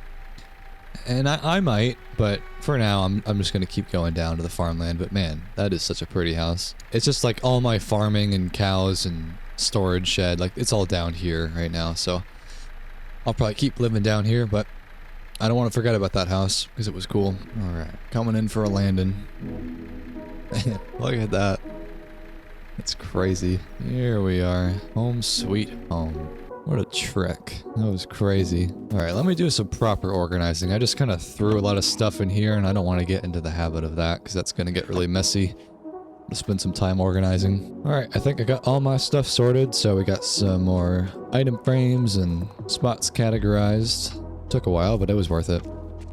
That's one thing that I feel like you just gotta do sometimes, man. You gotta just organize your stuff in Minecraft. You don't want to get too messy, at least I don't. But yeah, I think I want to do a build now. I've been kind of cooped up with the survival like stress, and I want to do something a little bit more relaxing. A couple of things that I'm still missing is, I mean, I guess the enchantment setup is fine up there, like that's fine. But I want to do some villager houses. I want to trade with my boy Clarence. So I think I'll probably do some over here, or maybe up the hill, I'm not sure, but I'm gonna do some creative building now. Take off all my stuff. Alright, so I would say we could start with some paths, maybe expand the farming area a little bit, but this feels like a good spot to do just like 2 or 3 houses. I want to get some Fletchers, some toolsmiths, and then we'll call it a day. Alright, that's a decent outline. We could put like 2 or 3 houses in there. Oh, Peptic. Hello. Hello. I thought I saw your straw hat. Alright, so let's pencil in some houses. Same old design. Get the same color palette. Probably only need like 2 or 3 of these things. It won't be that large. If a floorboard cracks and someone falls through, they're done for. No. That's the point! I mean, if I try to build this fast, it's not possible. When do I plan on retiring? Like when I become a dad, probably. I don't know, I'm always gonna work though. I love to work, but I want to be financially secure by the time I'm 30. Yeah, it's more just like I want to make sure that when I'm a dad, I'm not gonna be like, oh, I have to go stream Minecraft for 12 hours, you know? I want to structure my life around, I want to do this because I actually want to do it, not because I have to. And I'm pretty far off from being able to do that, but that's the goal. I probably want 2 kids. Maybe 3, but probably 2. Both of these are in the wrong spot. Alright, yeah. I think the house is done. I'm sorry I didn't really explain a whole lot when I was building it. I'll give you a tour. So it is a Clarence Club. It's got a pool. I don't have the villagers in there yet, but I will soon. Just have a lot of different spots for the villagers. So there's some in the front lobby. They got a sofa.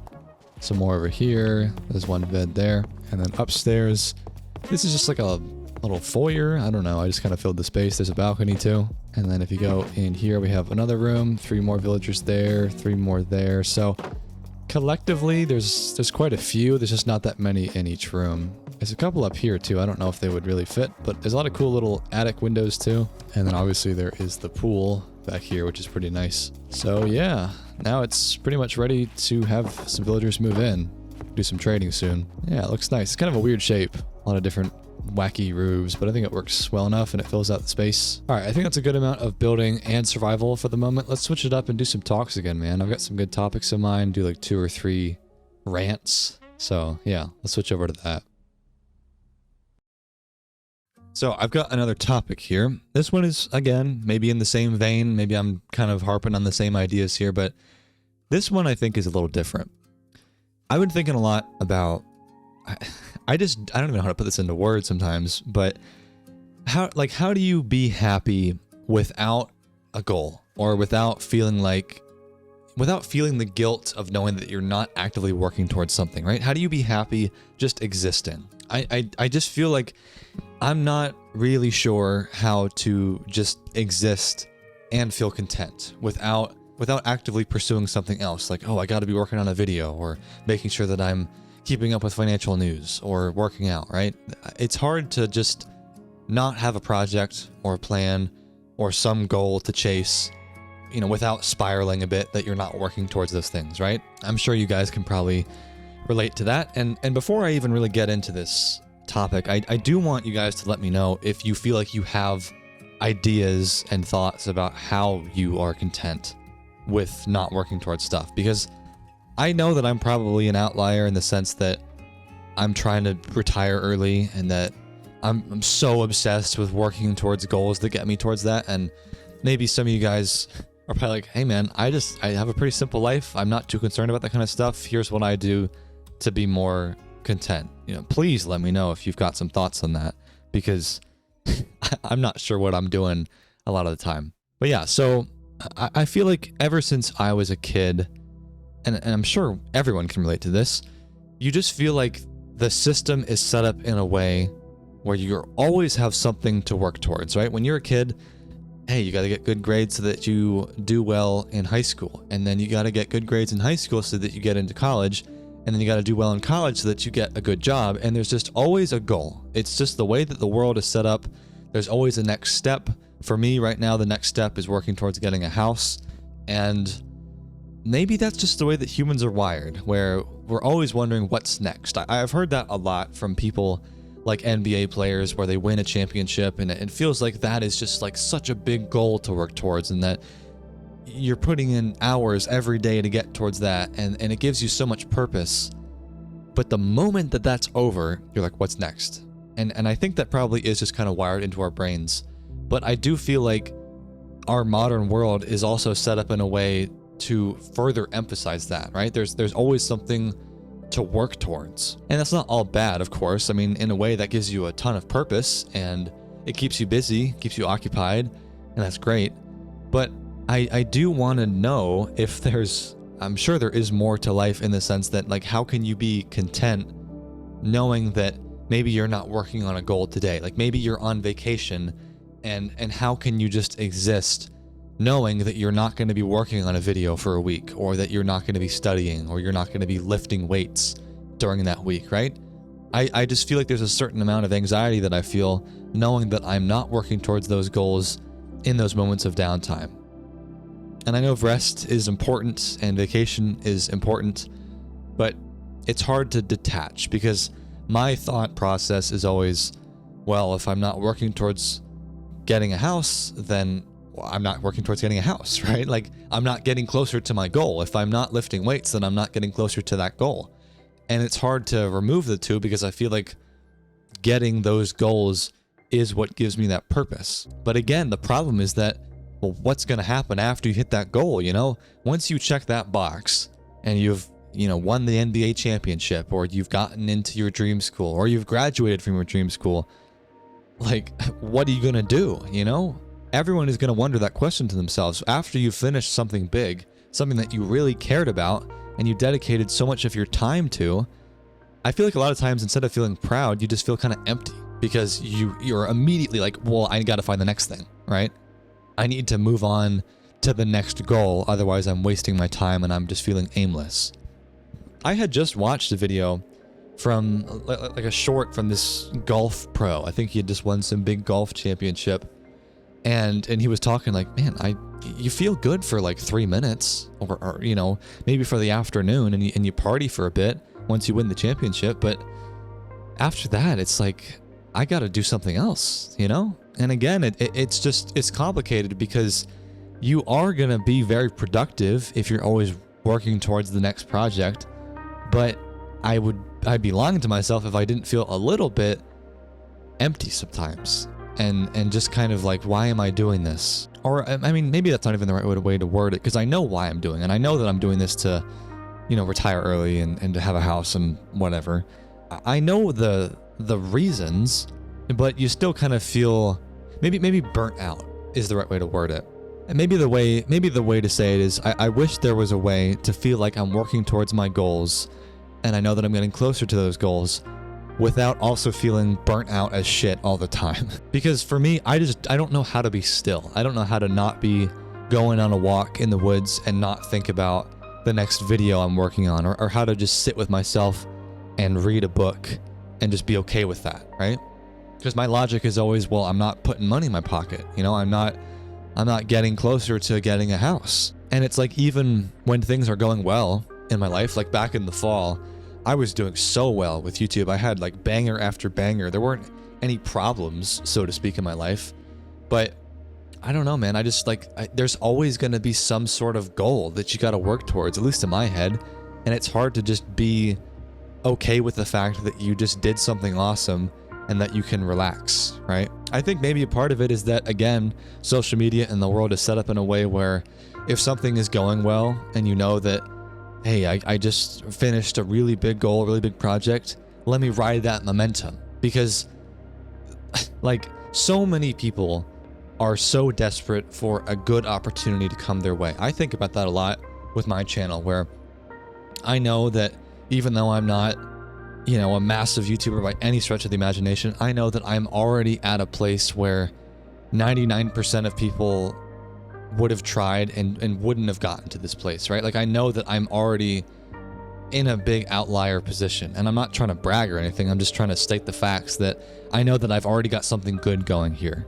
And I would feel like such a buffoon to let that opportunity slide. And I think that's part of where it comes from. The world is set up in a way to reward snowball effects and momentum. And it's like, well, if it's already going well, then just find the next goal to work on and keep going, keep the treadmill going.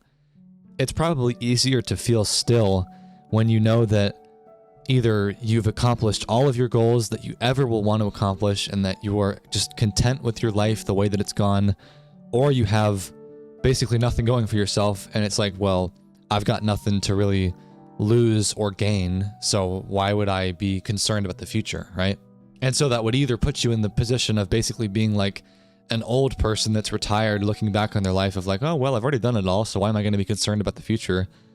Or you're like really, really early on in your life and you're just kind of like, well, I'm still in high school, so I'm not that concerned about the future. And I'm in neither of those positions, so, you know, it's just tricky. But I do think social media and capitalism, whatever you want to call it, does definitely play into this kind of thing. And it makes, at least me, feel anxious of like, well, shit, I gotta make sure that I'm working towards something because that's just the world that we live in. But I feel like that is not without its consequences. It's absolutely a hedonic treadmill of a system where you're always running towards the horizon, but never really getting there. You know, like you can always see it in the distance, but you're never actually getting to something. You're just on this endless loop of making money and going to work and going to the gym and whatever.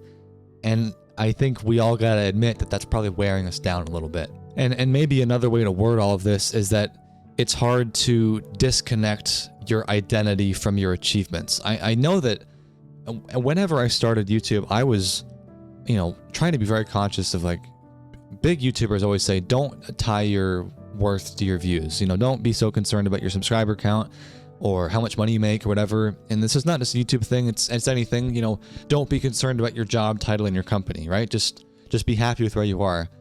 But it's like, okay, easier said than done, my guy. Like, it's not that easy to be having a bad month at your job and to be like, oh, I'm just not going to let that affect me. Of course it's going to affect you. And people are just lying when they say that that is something that you just got to be okay with, like, or that they would be okay with it. Because I think deep down, everyone wants to be heard and validated. That's all we really want. We want to just feel like what we're doing matters and that we're being seen and heard for doing that work, right? That's all we want.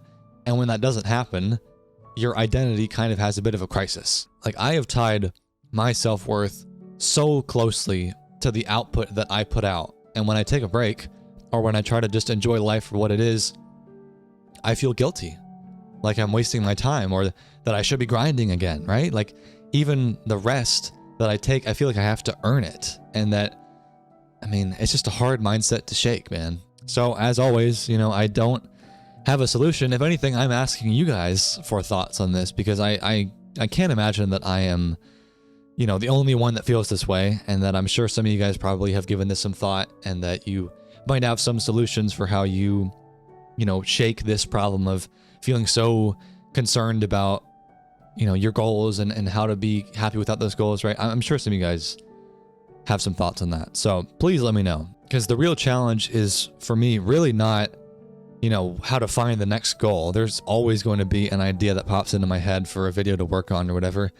The problem is how to be okay without a goal and to just enjoy the moment without having to have it lead somewhere else, right?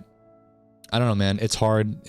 Maybe it's another product of just being in your 20s, and, you know, there's so much pressure to make the most of it right now because time is the most valuable resource out there, and that you got to make the most of it right now.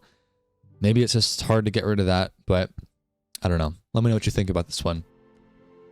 So here's a more standalone topic. I know I've been talking a lot about, you know, being hard in your 20s and all of that, and maybe this is still going to fall into that line of thinking, but I think this one is a little bit more different. I want to talk about jealousy.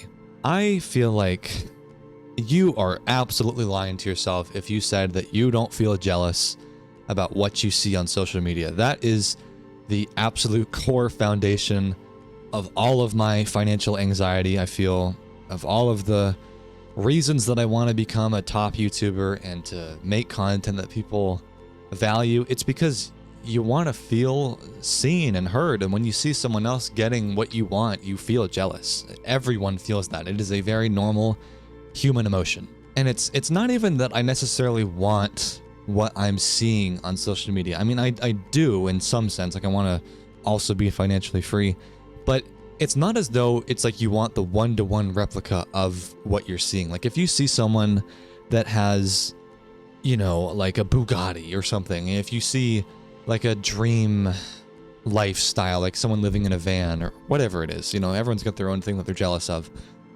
I think about that like, well, practically speaking, I don't really want a Bugatti. I don't want to pay the taxes on that. I certainly don't want people looking at me and drawing attention to myself. I hate being the center of attention.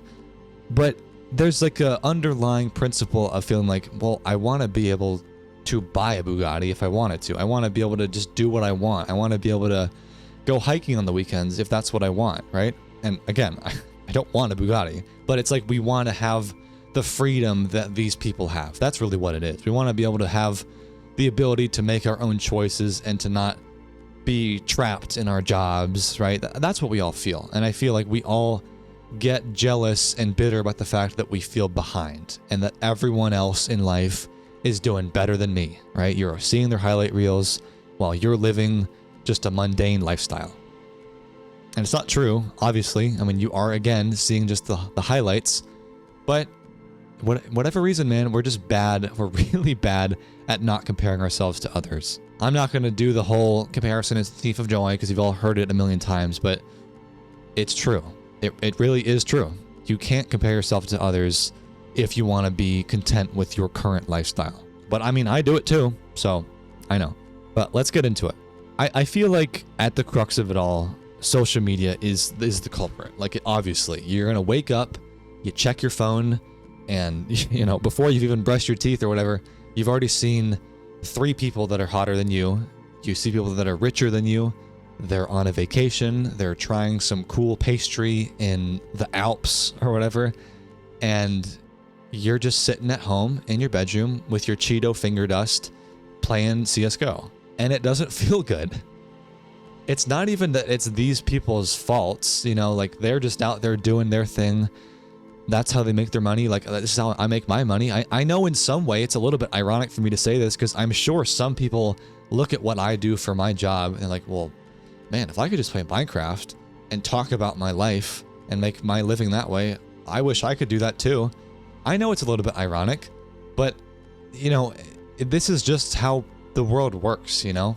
Like, people are going to do what they're going to do, you know, and you're going to log on to social media, and this is just the way the world works. Everyone wants to share their life on the internet. But I can relate to the sentiment is what I'm saying, because I get on social media, and I can't help but be like, man, I'm really just here in my room doing what I always do, and I wish I was out there doing XYZ. You know, the grass is always greener. That's my point. And social media really creates this illusion that everyone else is moving forward and you're motionless. You're still. You're not progressing. Everyone else is, and you're not, right?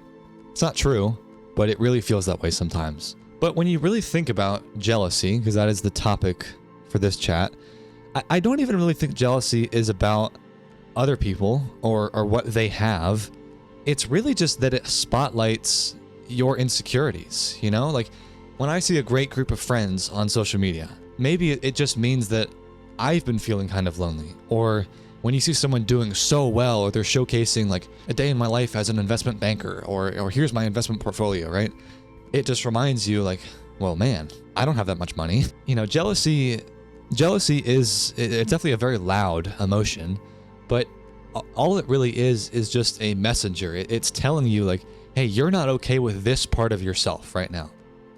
It's not that these people that you're seeing are bad, or, you know, maybe some of them are a little bit braggadocious, but it's not like it's malicious or anything. It's just that you are looking at that and realizing that, oh, well, my waist isn't as small as that girl, or I don't like the way that I look in the mirror, right? Like, it's not because of them, it's because of our own internal insecurities. That's what I'm saying. But I just think it's made worse by the fact that we're not really having deep, meaningful conversations about jealousy. It's just kind of like gross to admit that you're jealous. It feels like something's wrong with you, you know? And we have surface level conversations. You know, you'll see a podcast where some guy is talking about don't compare yourself to others and just be content with your own life. But it's hard to really listen to that when that person is living your ideal life. And again, I want to acknowledge the irony of me saying that. If someone wants to do what I'm doing as a job, and, you know, like, I used to have a 9-to-5 job and now I'm making Minecraft videos for a living, and it might appear as though I'm living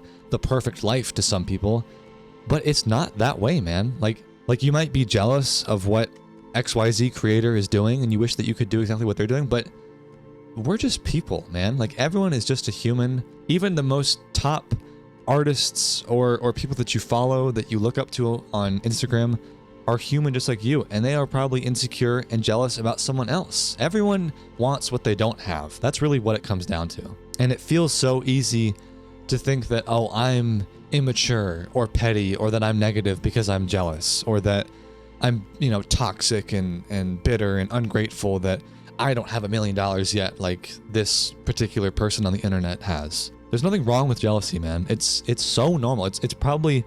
It's existed since the dawn of time, that you were jealous that your neighbor had 2 goats and you had 1 goat, you know, back 3,000 years ago or whatever. I mean, it's normal. It's to be jealous is to be human. That's just a very normal emotion. And we want to feel like that it's not a part of us, but it totally is. And I don't think there really is ever a way to get rid of that. It's not like you can not be jealous. It's just probably a natural byproduct of thinking that I'm not where I want to be yet. And you can probably treat it as a motivator, because I would hope that when you see interviews of billionaires and they're retired and they're just chilling, I would hope that they're not jealous that someone has $10 billion while they have $5 billion. You know, I would hope that you get to a point of like, I've got enough now, I'm fine, and that I'm just going to be content with my life. You know, I would hope that eventually jealousy can be conquered.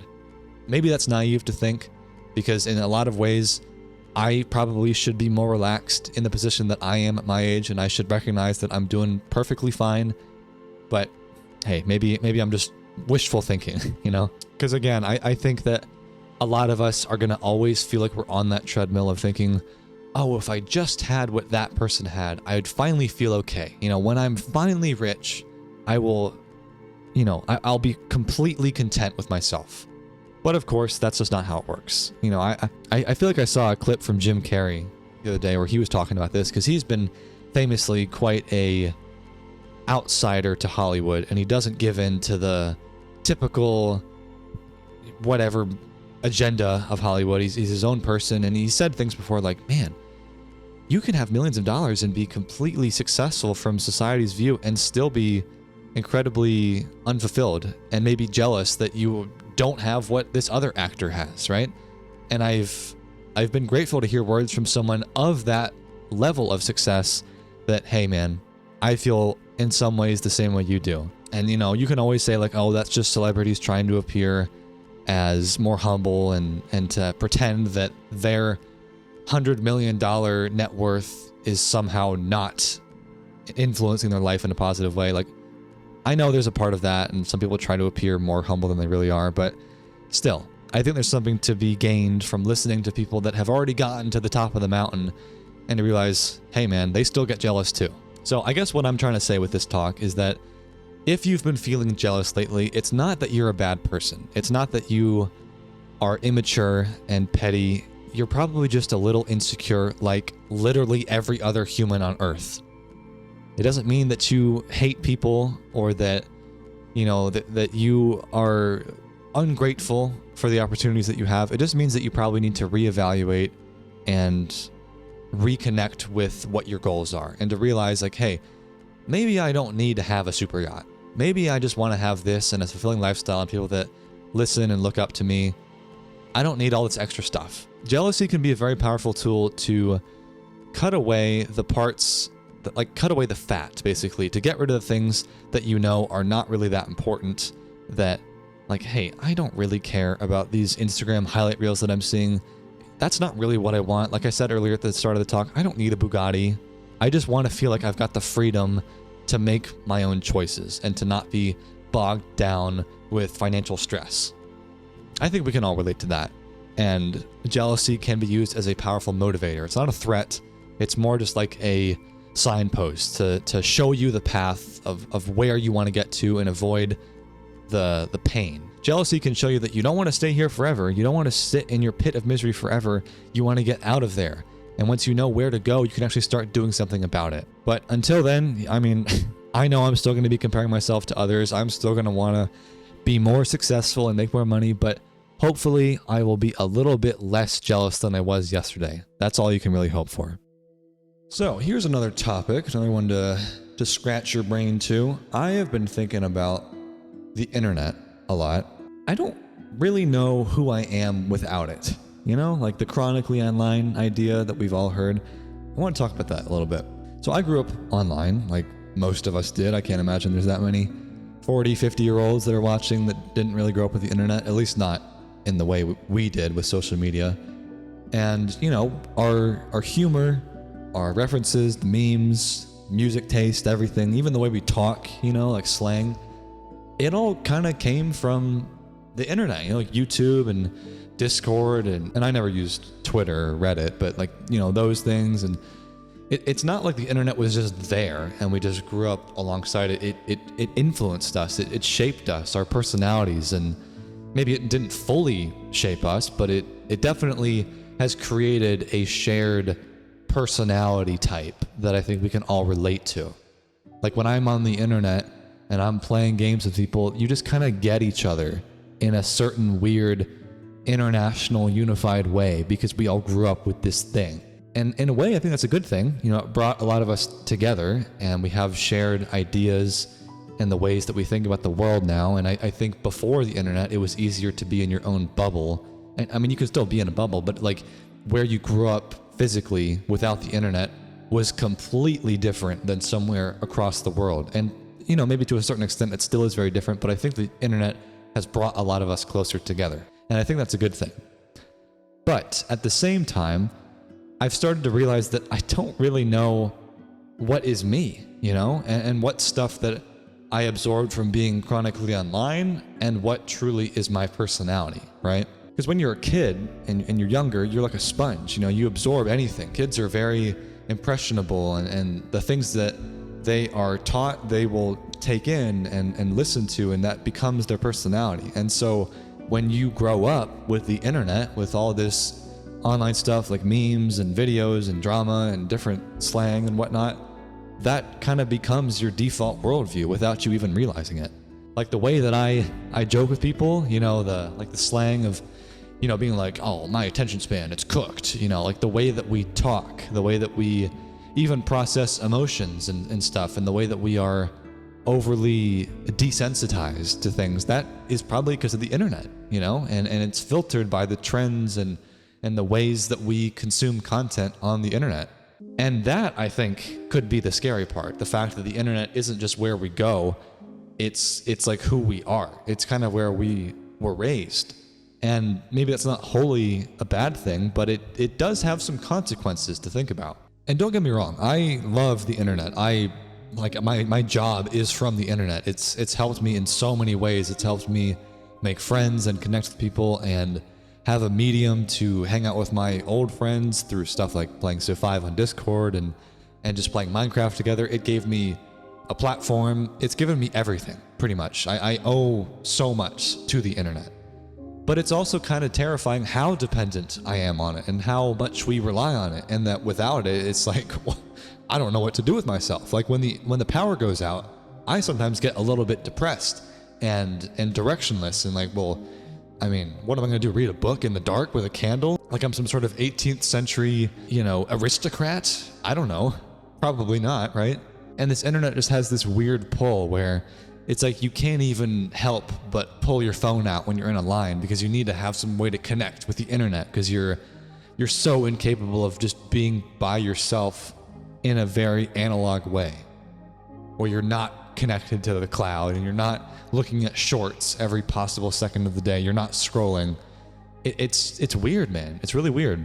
It's like we don't know how to be just with ourselves sitting in silence anymore.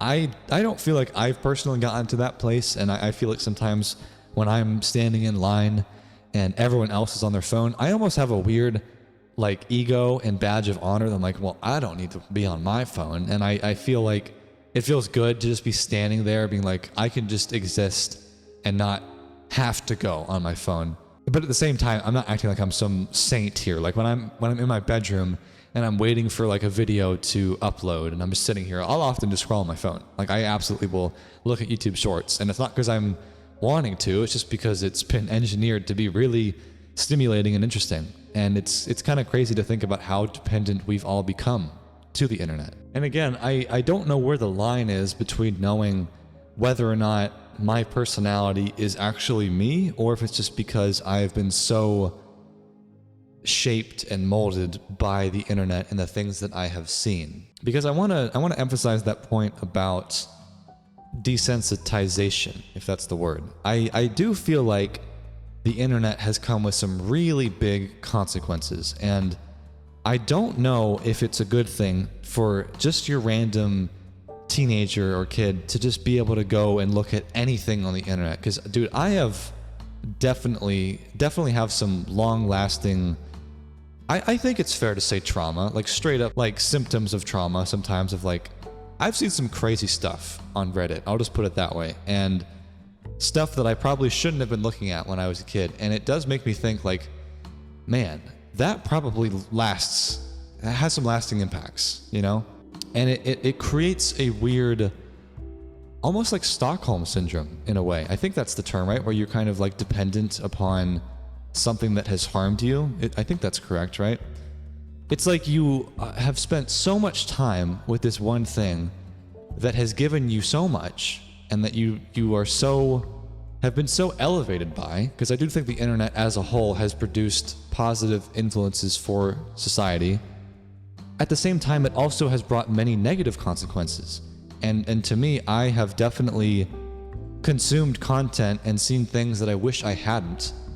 But in a way, it makes me even more inclined to stay on the internet. It's weird, man. It's like, it's not as though I go back to that type of content, but I do think like I've almost like bonded, like trauma bonded in a way with the internet. You know what I'm saying? Like you feel like this has been such an integral part of my life, for good and for worse, that I can't imagine ever not having it. It's really bizarre, and I probably haven't thought about this enough to fully articulate it, but I think some of you guys can probably relate to what I'm saying here. And I want to emphasize that I do think that the desensitization that we have probably all experienced is probably a bad thing. I don't think that's a revolutionary thing to say. I don't think that's a good part of the internet.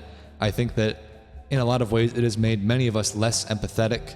You know, when you see someone really struggling overseas in a different country and you're over here sipping your coffee in your nice chair in your air-conditioned room, like, it's made us very desensitized and lost touch with some of that empathy. And I don't know what the answer is to that. I think that's just kind of a byproduct of the internet. When you're able to see everything and you realize just how messed up the world is, it makes you kind of develop this mental shell of like, oh, well, that's kind of crazy, but I've seen that kind of thing 50 times already. It's not really that crazy to me now, you know? And I don't think that's a good thing, man. I think the only thing that you really can do when it comes to that kind of thing is just to recognize like, man, that's kind of crazy what I just watched, and to not just be like, oh, well, whatever, I've seen that kind of thing before. Like, actually be conscious about the content that you consume and think, yeah, maybe I probably should get off the internet a little bit. Because as a whole, I do think that if you are like me, where you have this idea that you don't know who you would be without the internet and you feel incredibly dependent upon it, that you should probably touch some grass. Like, it feels good for me to just take a walk in the woods. I really do enjoy that. And I feel like that kind of thing should be built into our lives more often if possible, because there's a lot of bad things about the internet. And I don't think that you can honestly, in clean conscience, say that, oh yeah, it's been nothing but good. Like no one is gonna say that. It definitely has brought a lot of bad things, the internet. And again, I'm not gonna have a solution for this. As always, it's kind of just spitballing ideas, but I just want people to reflect on it. You know, I don't think any of us are gonna suddenly become forest monks and go off grid and you know, only live with solar panels and rainwater. I'm not saying we do that, but I do want people to just think, who am I without the algorithm, without the internet, right? Think about who you are as a person,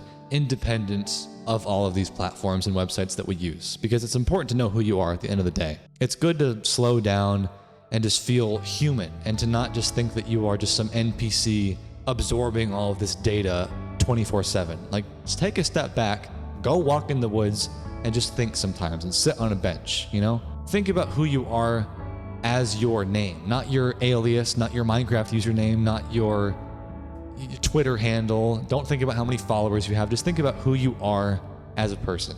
You have to detach yourself from the personality that you have built on the internet. And I feel that too. I know I have probably developed a certain YouTube persona. You know, I am behind this alias of flowstate, and you know, that definitely has influenced who I am as a person. And I want to make sure that I never lose touch of the fact that I am still a person. I'm not just an avatar floating around in a Discord call. It's hard to connect with that fact as every year goes by, that you are just a person and that you can detach from the internet from time to time, but just keep trying, because it's important to stay in touch with that part of your humanity. So I've got another topic here, and I don't know if I've ever talked about this before. I might have briefly, but I want to talk about what it feels like to be a man and to be a guy nowadays. Because I feel like a big descriptor you could use on how it feels to be a guy, particularly in Gen Z nowadays, is directionless.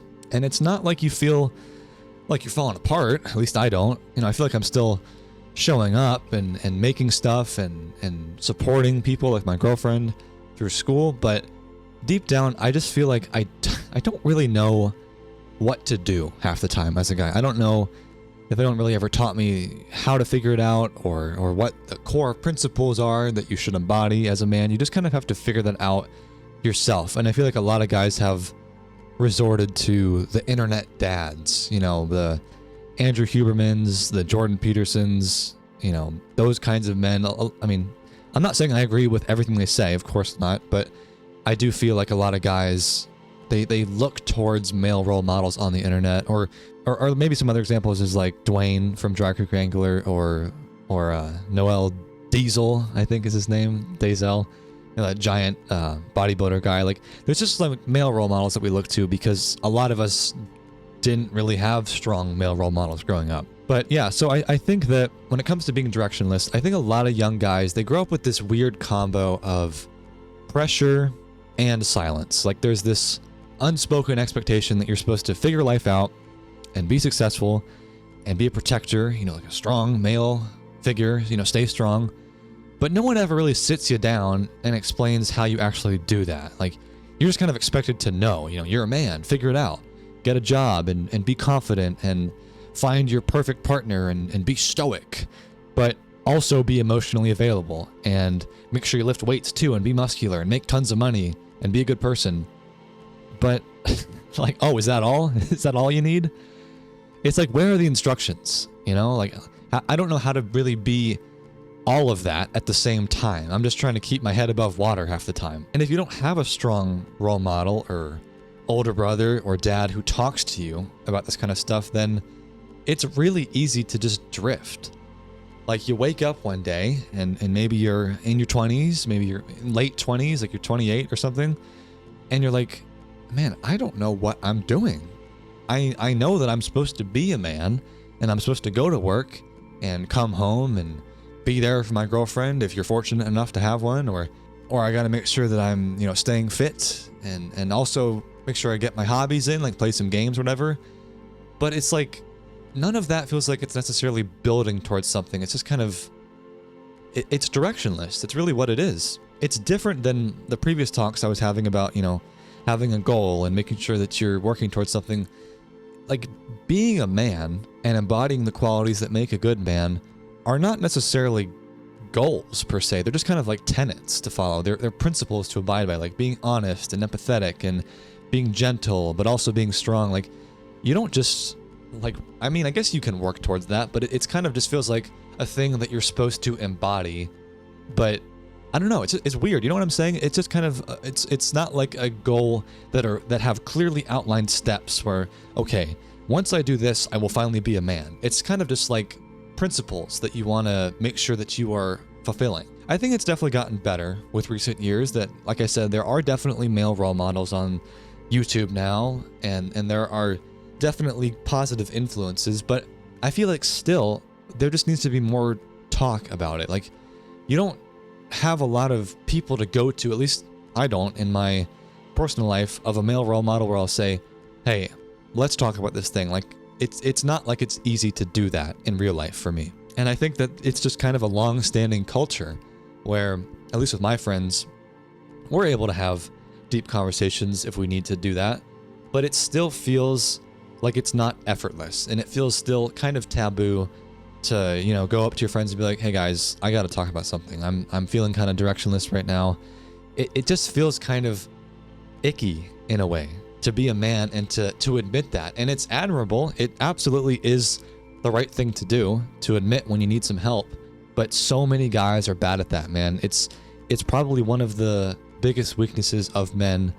And I think it's probably a cultural thing to say, hey, I need some help here. Because you don't want to appear like you need help. You want to appear strong and stoic and that you know what you're doing, right? That's what it means to be a man.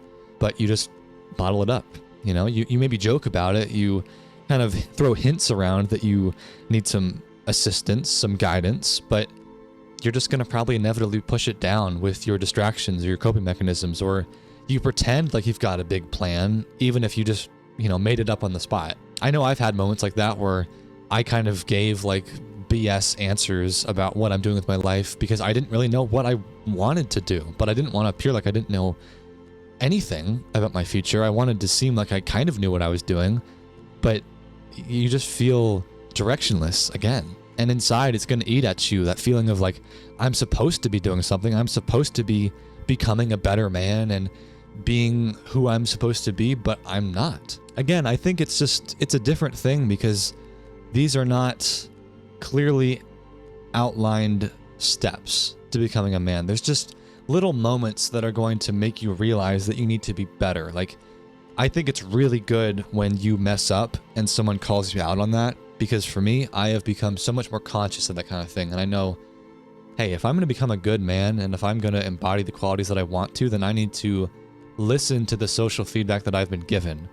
Like, if there are people in your life that tell you, hey man, your jokes are just not landing. You're lying a lot, or what you're doing just isn't cool. You need to get your act together. You need to listen to those people. Like, if it's your parents or your friends or whoever it is, the best thing that you can do as a man is to recognize when you're messing up and to take some accountability for your actions and realize, man, I probably can do better than this. Because I have messed up a lot in my life, that's for sure. I've said things and done things that I regret, as we all have. And the best thing that you can do for your growth is to accept that and to say, yeah, I definitely am not doing the best job I can right now, but I'm going to try to do better. Because I think the most important quality that a man can have is honesty. And by a similar token, empathy. To recognize that what these people are saying in my life matters and their opinion matters. Because so many men are awful with empathy. They've got the biggest ego and they say, oh, I don't need to listen to that person, or my wife is just nagging me and she's annoying, she doesn't know what she's talking about. And that's how you end up divorced, man. That's how you end up breaking up with your girlfriend or doing things that hurt people because you can't recognize that your own actions have consequences and that you're being kind of an asshole about things. I used to be so much more arrogant and full of myself and thinking that I had it all figured out. And there's still a part of me that's like that because everyone's got an ego to a certain extent. But I feel like I've become a lot better about taking in particularly female feedback. I think the women in my life have been really good for me, like my mom and my sister and my girlfriend, and they can just refine you in a way that makes you a better man. Because women, they bring so much to the table, and it's like two halves to form a better version of yourself. It's like you can't really go through life only being with yourself or only being with your bros, you know? You have to have the other perspective because they bring so much wisdom and things that you didn't always consider. And like, they're not always going to be correct, obviously. Like, the male perspective brings a lot of valuable insight too, but I just want to emphasize to other men out there that you should listen to the women in your life. There's so much to be gained when you let your guard down and finally accept, okay, I probably don't know everything here, and I'm going to listen to this person. It doesn't have to just be the women in your life. It can be anyone that's in some sort of position of authority, or they've got some wisdom. Maybe it's your boss, maybe it's a mentor of yours. Just to be a man is to get rid of that ego and say, all right, I'm going to listen to see what you have to say because it might be interesting. You just got to be honest and empathetic and considerate of other people's opinions, and to not be so defensive, because that's also a big weakness of mine. You tend to get very defensive and thinking that you're right, you know? You got to get rid of that, man. Or you got to lessen that somehow and to just put your guard down a little bit. Because it's hard. It's hard for men to be vulnerable like that and to admit when you're wrong. I know it's tough. No one wants to admit when they're wrong. But that is what it means to be a man. I mean, there's so many ways to be a man. This is just scratching the surface. But I think that if there's anything to take away from this particular topic, it is to be honest and to be upfront about your mistakes and to accept when you've done wrong and to know that you're going to do better. Because everything can start to fall into place once you're honest. It's really hard to be a good man and to progress and to improve your character when you're just being this disingenuous version of yourself, when you know that you're lying, when you know that you're not being upfront about your insecurities and your mistakes. You got to get rid of that, man. I know it's tough, but that really is the first step, I think, to becoming a better man and to being a less directionless man. Because I did open that talking about how it feels like we are often directionless as men. If you are just honest with yourself about who you are and where you're going in life, I think you're going to find some more direction. And to close it, I want to emphasize that it's not a matter of weakness. You're not weak for asking for help or to accept and admit your failures and your shortcomings. That's what makes you human, and it's what makes you a man. It's okay to not know all the answers. I mean, you'd be ridiculous to say that, oh, I'm 23, I'm 20 years old, I know exactly what I need to do with my life. Like, come on, bro, let's be honest here. No, you don't. I think it's really important to not give up on searching for what makes you a better man, to keep showing up. You want to keep trying to figure out what kind of person you want to be. Because a man doesn't give up. A man is always going to try to figure out, what can I do to improve? No matter how many failures I might have in my life or on YouTube, no matter how many bungles of videos I have, I'm always going to keep going. You always got to stay curious and to keep that momentum going, because that's all you can do. You can always give up tomorrow, but you can't give up today. But I get it, man. It can be pretty directionless sometimes. I get it. But I hope that some of that gives you a little bit of hope and a little bit more direction in becoming a better man. But I think that's the last talk that I'm going to do for this video. I've done a lot. This has definitely been a more introspective video than normal, but I hope you liked all that. I hope you found some of those talks helpful, and give me your thoughts on any of them if you have some thoughts. I'd love to hear it. But let's get back to the game now.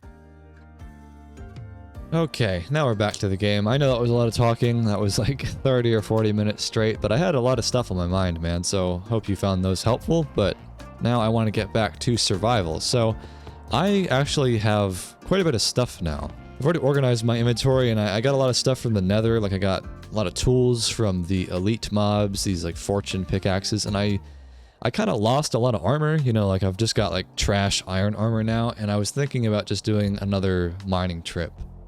I want to start getting towards the end game content. The video is starting to come to a close a little bit, and I wanted to just make sure we do the end. I want to do maybe some trading. I know I built that house, but I'm not too concerned about actually getting villagers. We'll see if I do that. But I want to get some diamonds again. I spent all of them reforging my gear earlier, and I'd like to do some mining trips. But we could do mining trip and then maybe get some netherite, because I need to get the diamonds to duplicate my netherite smithing templates to then get the netherite armor. And then maybe after that we do the end, man, and then we'll close it out. So yeah, let's go down into the mines and get some diamonds. We'll still be here for a while. The video's not over quite yet, but just starting to get to the end game. Relax. Oh! A little early for this. What? Why am I on fire? It's not chasing me, is he? Alright, I want to start working towards getting a super pickaxe, like a efficiency 4. Yeah, that'd be good. Jesus Christ. Good morning. Oh, someone missed. Oh man, I almost thought that fell down. Oh, okay. Sorry. Bye, girl. Do I read chat? No. Man, I don't care about your shriekers. Relax, relax. It's fine. It's not a big deal. Oh, this is actually such a good way to get XP, man. I'm at level 37, just mining sculpt. Hey, how you doing? Can't see me up here, can you? Ooh, playing with fire. Let's go up. Let's go back up. Oh, no way, diamonds. Take those. I'm trying to get the super pickaxe, because if you get smelter, which smelts blocks and ore into their respective item, and then you get mending, you actually get XP from mining stone, because it's cooking it. So it's like an endless loop. So once you get those combo of enchantments, it's like game over pretty much on your pickaxe. Just like infinite XP, and then you get basically infinite diamonds and iron and copper, because you also get that from the lucky rock from mining stone. So it's just like such a good combo. But I gotta get those enchantments first. Ooh, smelter, no way. Yes, let's get that. And efficiency 4, nice. So now we're just looking for unbreaking, and then I can go find a mending book. Perfect. Easy dub. I might honestly just get a lectern block and go down to the village down there and get a librarian. I know I built that house, but I want to get this pickaxe done really fast. Oh wait, I can't fly in here with him? Also wait, he's a farmer. When did that happen? Can I not like hop in the boat? No. Alright, we're just gonna have to bring him back manually. It's not that far. He's riding on my back. You a Fletcher? He's a vendor. Wait, what? What is this profession? What? I've never seen this before. Why are you a vendor? Is that from the cabinets? Oh, weird. Okay. The cabinet acts as a block? Okay, good to know. Okay, so now I can buy emeralds from him. I've not done that much wood chopping in this video. I should do some more. Okay, now let's go get him a friend. Librarian. Hey, get over here. Oh, wait. Come back. Stay indoors. Where is he? How would this work? Errands, move. They're like here? Why are villagers so goddamn dumb, man? Where are you? Where is he trying to go? What is that? Is that a runway? A gold-plated runway. Does this just go across the entire lake? Oh my god, it's like loading before my eyes. Dude, this must have taken forever to build. Holy crap. Wait, it's like a little cove town in here. And what is this? It's like a little jungle canopy town? Man, I love flying around the server and just seeing what people have been building. That's really cool. We're almost at tides. I think it's that beacon up ahead. I could swing my Peptic's town while we're here. Goldfall, straight ahead. Whoa. Does Peptic have an anti-air defense? There's a fireball that came over. Yeah, look at this place. It's so cool. Oh wait, there's Peptic. Hello, Peptic. Oh. Here, I'll land at his runway. Alright, I'm just getting a book from Tides. Alright, do you want an anvil? Are you crafting one? I can see you craft it. Yeah, there you go. Thank you, sir. I'll repay you with interest. Right. In Froglight? We don't talk about it. Okay, bye-bye. What is this, by the way? I keep seeing this, like, candy cane land. What is this thing? It's really cool. I've always seen it from a distance. Man, the view just never gets old with photon shaders. It's so cool, man. These clouds are unmatched. Alright, here's Tides. Pretty much took all day to get there, but we are almost at the trading hall. They never did build a runway here, so I'll just glide down into the Tides End Square. Here's the main square. Alright, so I think this is the town hall. I think it's Victor's town hall, yeah. So in here, I think to the right, yeah, all the different enchantments. Mending, here it is. Alright, I got 4 mending books. And I'll put this on the pickaxe. Dude, this thing is a monster. Look at that thing. We gotta rename this. Let's call it Timmy T. There, Timmy T. Dude's a legend. Alright, so now I'm just gonna go mining, pretty much, and you'll see just how ridiculous this combo is. I gotta pay Peptic back for him giving me the anvil. So like I pretty much don't take durability loss, and I'm just getting diamonds and lapis and gold and stuff. Be really nice. Already gotten a stack of diamonds, that's crazy. Yeah, let's go give Peptic his payment for the anvil. Perfect. Oh, Peptic, you alright? Do you hear that explosion? No? Oh, there's a creeper explosion down there. All right, for you, for the anvil. Oh. Oh my god.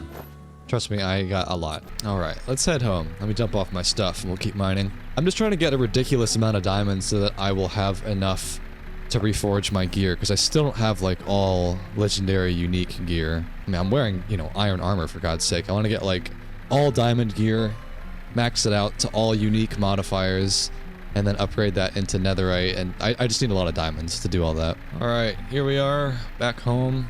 Dump off all my stuff, and then we'll keep this mining train rolling. Oh my god, this plane is so fast. Jeez. Okay, so I did get a stack of diamonds. I gave like 30 of them to Peptic, so I'll use this to make some armor. I need to get, wow, legendary off the bat, bro. I'm gonna still try to get unique, but that's really good. I'll reroll all of this stuff into unique items. I've got about 4 stacks of amethyst. You need 1 amethyst to reroll items, so hopefully this will be enough to get them all. I mean, I kind of doubt I'll get all unique pieces with only 45 diamonds remaining. I'll probably have to keep mining, but we'll give it a try. There we go. Oh wait, so when you get a unique item, you can't reroll. So maybe I'll just like spam click, and then that's how that works. Look at that thing, man. 10% speed, 50% durability. Man. But see, I'll just like spam click like that. Oh look, I got another one. Perfect. All right, so yeah, I spent 45 diamonds. I'll need to get some more for sure to get these pieces here, and I'll also reroll my tools. But yeah, I love this, dude. I love this part of the game. All right, well, that's pretty much maxed out. Once again, 20 more diamonds on that trip. Very nice. Let's go back up. Another round of re-rolling. All right, there's another trip. Another 20 diamonds. Let's go back and reforge. All right, and there's the final skill point of the mining tree. Look at that. Very nice. All right, so we're back at Tides. I'm gonna buy some efficiency books. Let's see, where's efficiency 5? There's gotta be one here. There's one. Oh, there you are. Hello, Fabian. Hello. Thank you for showing me this place. Bro, oh my god, this place is huge. Yeah. Oh, I thought this was a netherite beacon for a second. That's crazy. Nah, it's my little gold vault. Emerald vault. One day maybe. Wow, this place is huge. Wait, you have like 20 goblin traders. Okay, so this is the efficiency 6 pickaxe. So I should be able to buy it. Yeah, wow, that's sick. Okay, so then I'll combine this with my pickaxe and an anvil. All right, that was productive. Let's go to that desert now. Yeah, see ya, Fabian. Wait, what is it? It's like a purple boat. That's weird. All right, well, here is the temple. And there might be some upgrade templates in here for topaz. Let's go check it out. Yeah, this has definitely been conquered already. Normally there's like mining fatigue that you get, but yeah, there should be some chests in here. Oh, there's honey. Definitely a lot of stuff. Oh, here's like the pharaoh room. There must be some good loot in here. There's a topaz ring. Ooh. My god, there's like 12 diamonds in one chest. No templates though. There's no real point getting topaz if I can't find any templates. Alright, well I looted pretty much the entire temple and I didn't find a template, unfortunately. I got a ton of loot from it, but not the loot that I'm looking for. I can't upgrade my armor to topaz without getting the upgrade template, so I might just have to go for ruby, because I think I've got those templates back in my base. I'll go check. Do not break or place blocks. This template is being used. Oh. Sorry. Whoa, look at this house, by the way. Now that's a cool looking town.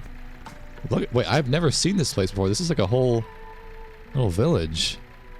That's cool.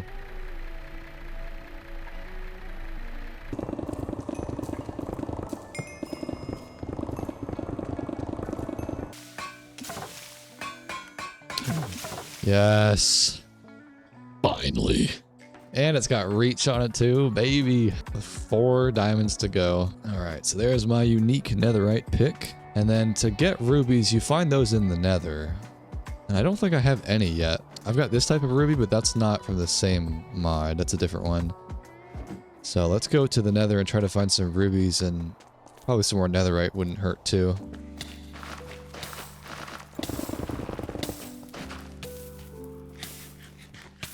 Jesus Christ, bro. If I lost my stuff there. Wow, I'm still so weak. I have full diamond armor and God, I get clowned on so easily. Where's the portal? That's the question. Gotta get my bearings somehow. Might as well loot this one. Whoa! Oh my god, that actually made me flinch. Oh wait, these are ruby templates. Oh my god, that's actually so good. Oh wow.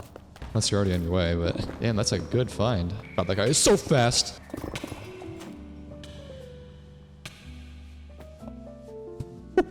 Yeah, there's like an enraged, like, piglin elite brute down there. Man, look at all this loot. Jesus. Alright, I don't know where Fabian went, but thank you, brother. Oh, there you are. Thank you. Thank you for the help. That was a lot.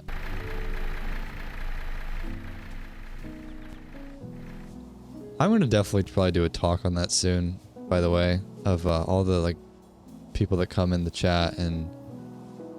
or they leave comments like, by the way, Jesus saves.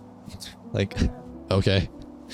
Nobody asked. It's not even that I'm like a hardliner atheist or anything. I'm just like I'm just not interested in hearing anyone spout their religious ideals here. That's just not the place for it, man. Like, oh yeah, by the way, you're nothing without Jesus. Like, I get comments like that, and I'm just like, you think it's a meme? Honestly, yeah. Like, are people trolling when they do that? It's so annoying.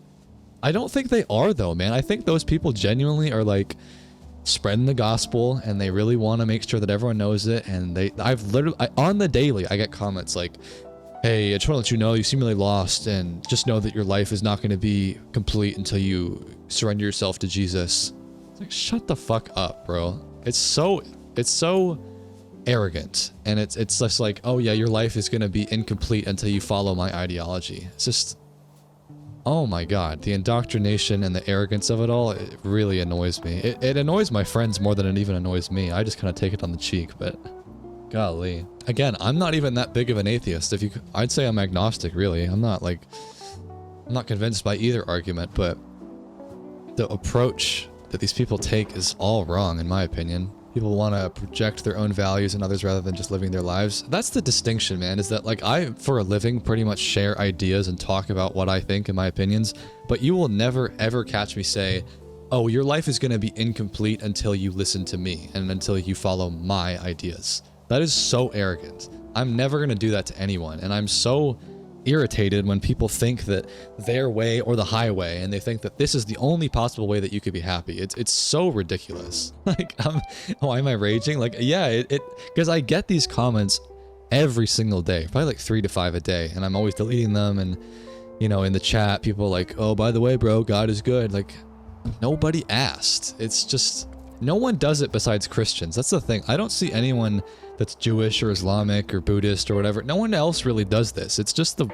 maybe it's the way that Christians are taught. Or like, when I used to live in the big city, I would get stopped several times by like 2 Mormons. They're like, hey, can we talk about Jesus Christ? And I'm like, bro, I'm trying to carry my groceries home. What are we doing? You want me to just put my bags down and just listen to you talk about your ideas? Like, I'm not going to do that. It's so annoying, and it's only Christians and Mormons that do it. I don't know, it pisses me off. Because it always comes from such a patronizing place, and they think that, like, oh, you're just some uncivilized brute. That's probably where it all stems from. They think that they're saving people from hell, and that these people are just savage without the moral compass of Christ. And it's like, bro, you can be a good person and also not believe in Jesus. It's not like these things are mutually exclusive. Yeah, I don't need something else to tell me I'm a good person. Exactly, bro. It's like, it's almost insulting to them. Because it's like, man, if I didn't have Jesus, I would just be out there robbing people and committing crime. I mean, thank God for Jesus, right? Like, what, are you just incapable of having a moral compass and not go to church? Like, that's insulting to you. I don't know why you'd ever want to believe that, but maybe I'm just the opposite, where like, I've got my own set of beliefs, so I can't ever possibly imagine believing the way they do, you know, and we just can't come to an understanding. But if they just approach it of just like, hey man, you know, just wanted to put this out there, maybe you might want to consider my religion, here are my ideals, you know, if they did it in a respectful way that wasn't like, you are doomed to hell if you do not listen to me, maybe I'd be on board with it. But that approach is all wrong. I mean, it must work on some people enough for them to do it, because like, why else would they be taught in church to go out and spread the gospel? Like, it must work to a certain extent on some people, and it must work often enough that they think it's something that they should do more often. But, and again, I'm not like a anti-religious person. I'm not like confident that there is no God, but to say that like, oh, it definitely is this way, and if you don't believe me, then I'm gonna pray that you don't burn in hell. Like, come on, bro. Just like, can they not see how arrogant that looks? Yeah, no, I'm sure you guys are taught to do that. Like, I don't necessarily blame anyone that does it. It's more than I'm just like, question the beliefs. Because a lot of people, I've seen a lot of videos, like Johnny Harris made a video about how he left the Mormon faith and that he would question ideals, and, you know, Rhett from GMM, he's talked a lot about the deconstruction of his faith. Like, maybe give this stuff some thought if you find yourself like a deeply religious person. Like, is this truly the way I want to live my life? Is this actually a good thing to be so like forcing these ideals down people's throats? Because as someone that isn't from that background and experiences it, it really is patronizing and demeaning, and I don't think a lot of people want to be told that, yeah, your way of living is definitely wrong, and I'm gonna pray that you get out of it. Like, that just feels so icky to someone that isn't from the faith. Yeah, it shouldn't be forced, it should be offered. Exactly. Alright, we're gonna go to the end now. See what it is all about. If I didn't explain that, by the way, I just wanted to do some end game progression, so I'm gonna go to the end, but we can keep talking about this religious stuff because it really is pretty interesting to me. Yeah, here we are.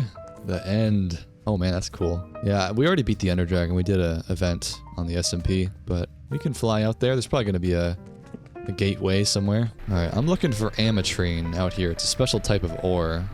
God, the end looks so cool though. Look at this place. Oh, there's an end city. Let's go loot that. It's especially severe when you're a kid with hyper-religious parents. Yeah, of course, bro. I mean, if you have just one set of beliefs that you've been taught, of course it's going to be hard to imagine leaving that. But as you become an adult, I feel like it's pretty common for people to be like, is this actually what I want to believe, or is this just what my parents taught me when I was a kid, you know? Like, it's very inherited. No doubt about that. My parents never forced any ideology on me. They're not religious, really, but they would say they're like spiritual, you know, whatever that means. Yeah, look at this place, by the way, bro. This is so cool. It's like Avatar. Yeah, let's loot this place. There's got to be some good endgame loot here. Yeah, it's good to banter about. Yeah, I'll probably do a dedicated talk about religion soon. I mean, maybe I'm just getting my thoughts out right now with this rant, but it just gets to me because I get comments all the time about it. So I probably have more exposure to it than the average person, of people that are trying to get you to convert to their side. You know, it's probably not something you interact with much if you don't, you know, see people on a regular basis. But I'm constantly getting comments like that. Oh my god, bro. Look at this stuff. Oh, wait, there's caves? Oh, I didn't know that.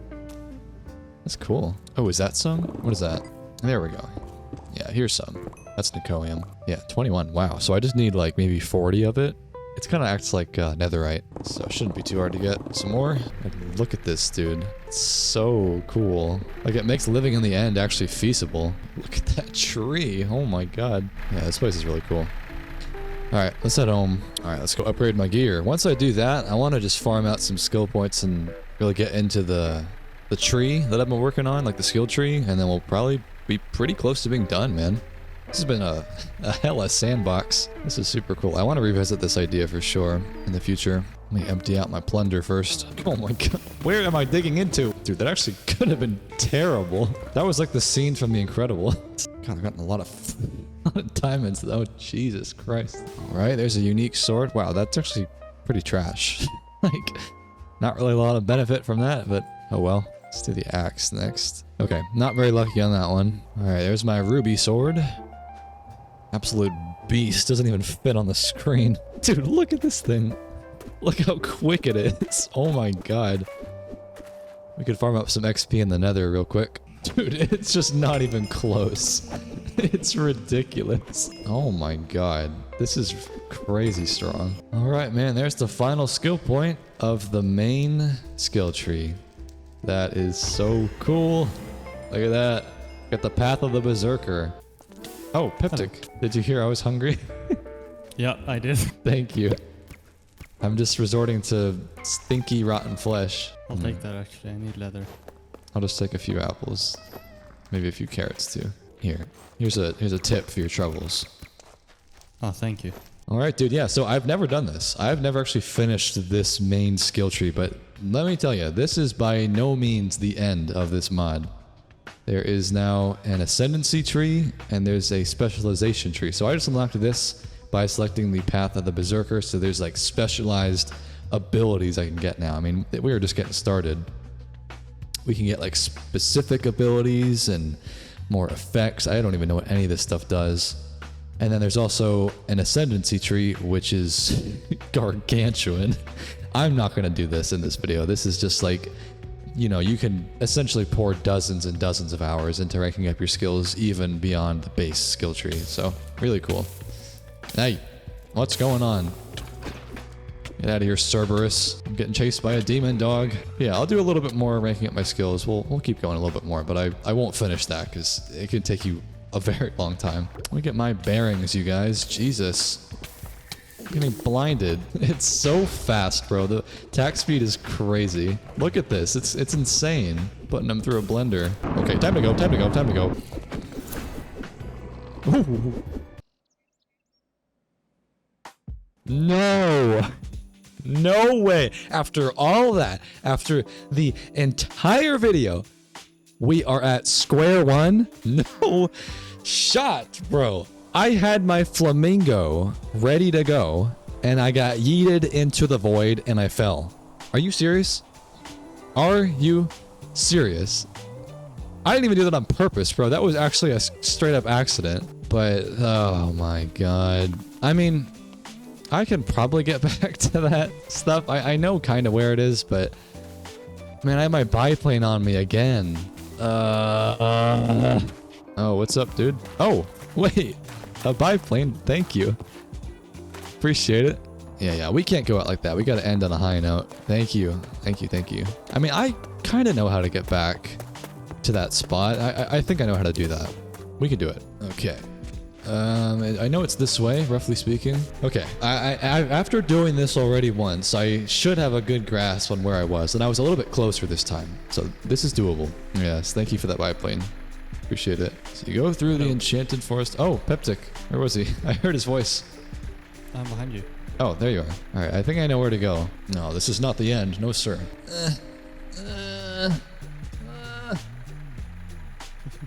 It's not strong.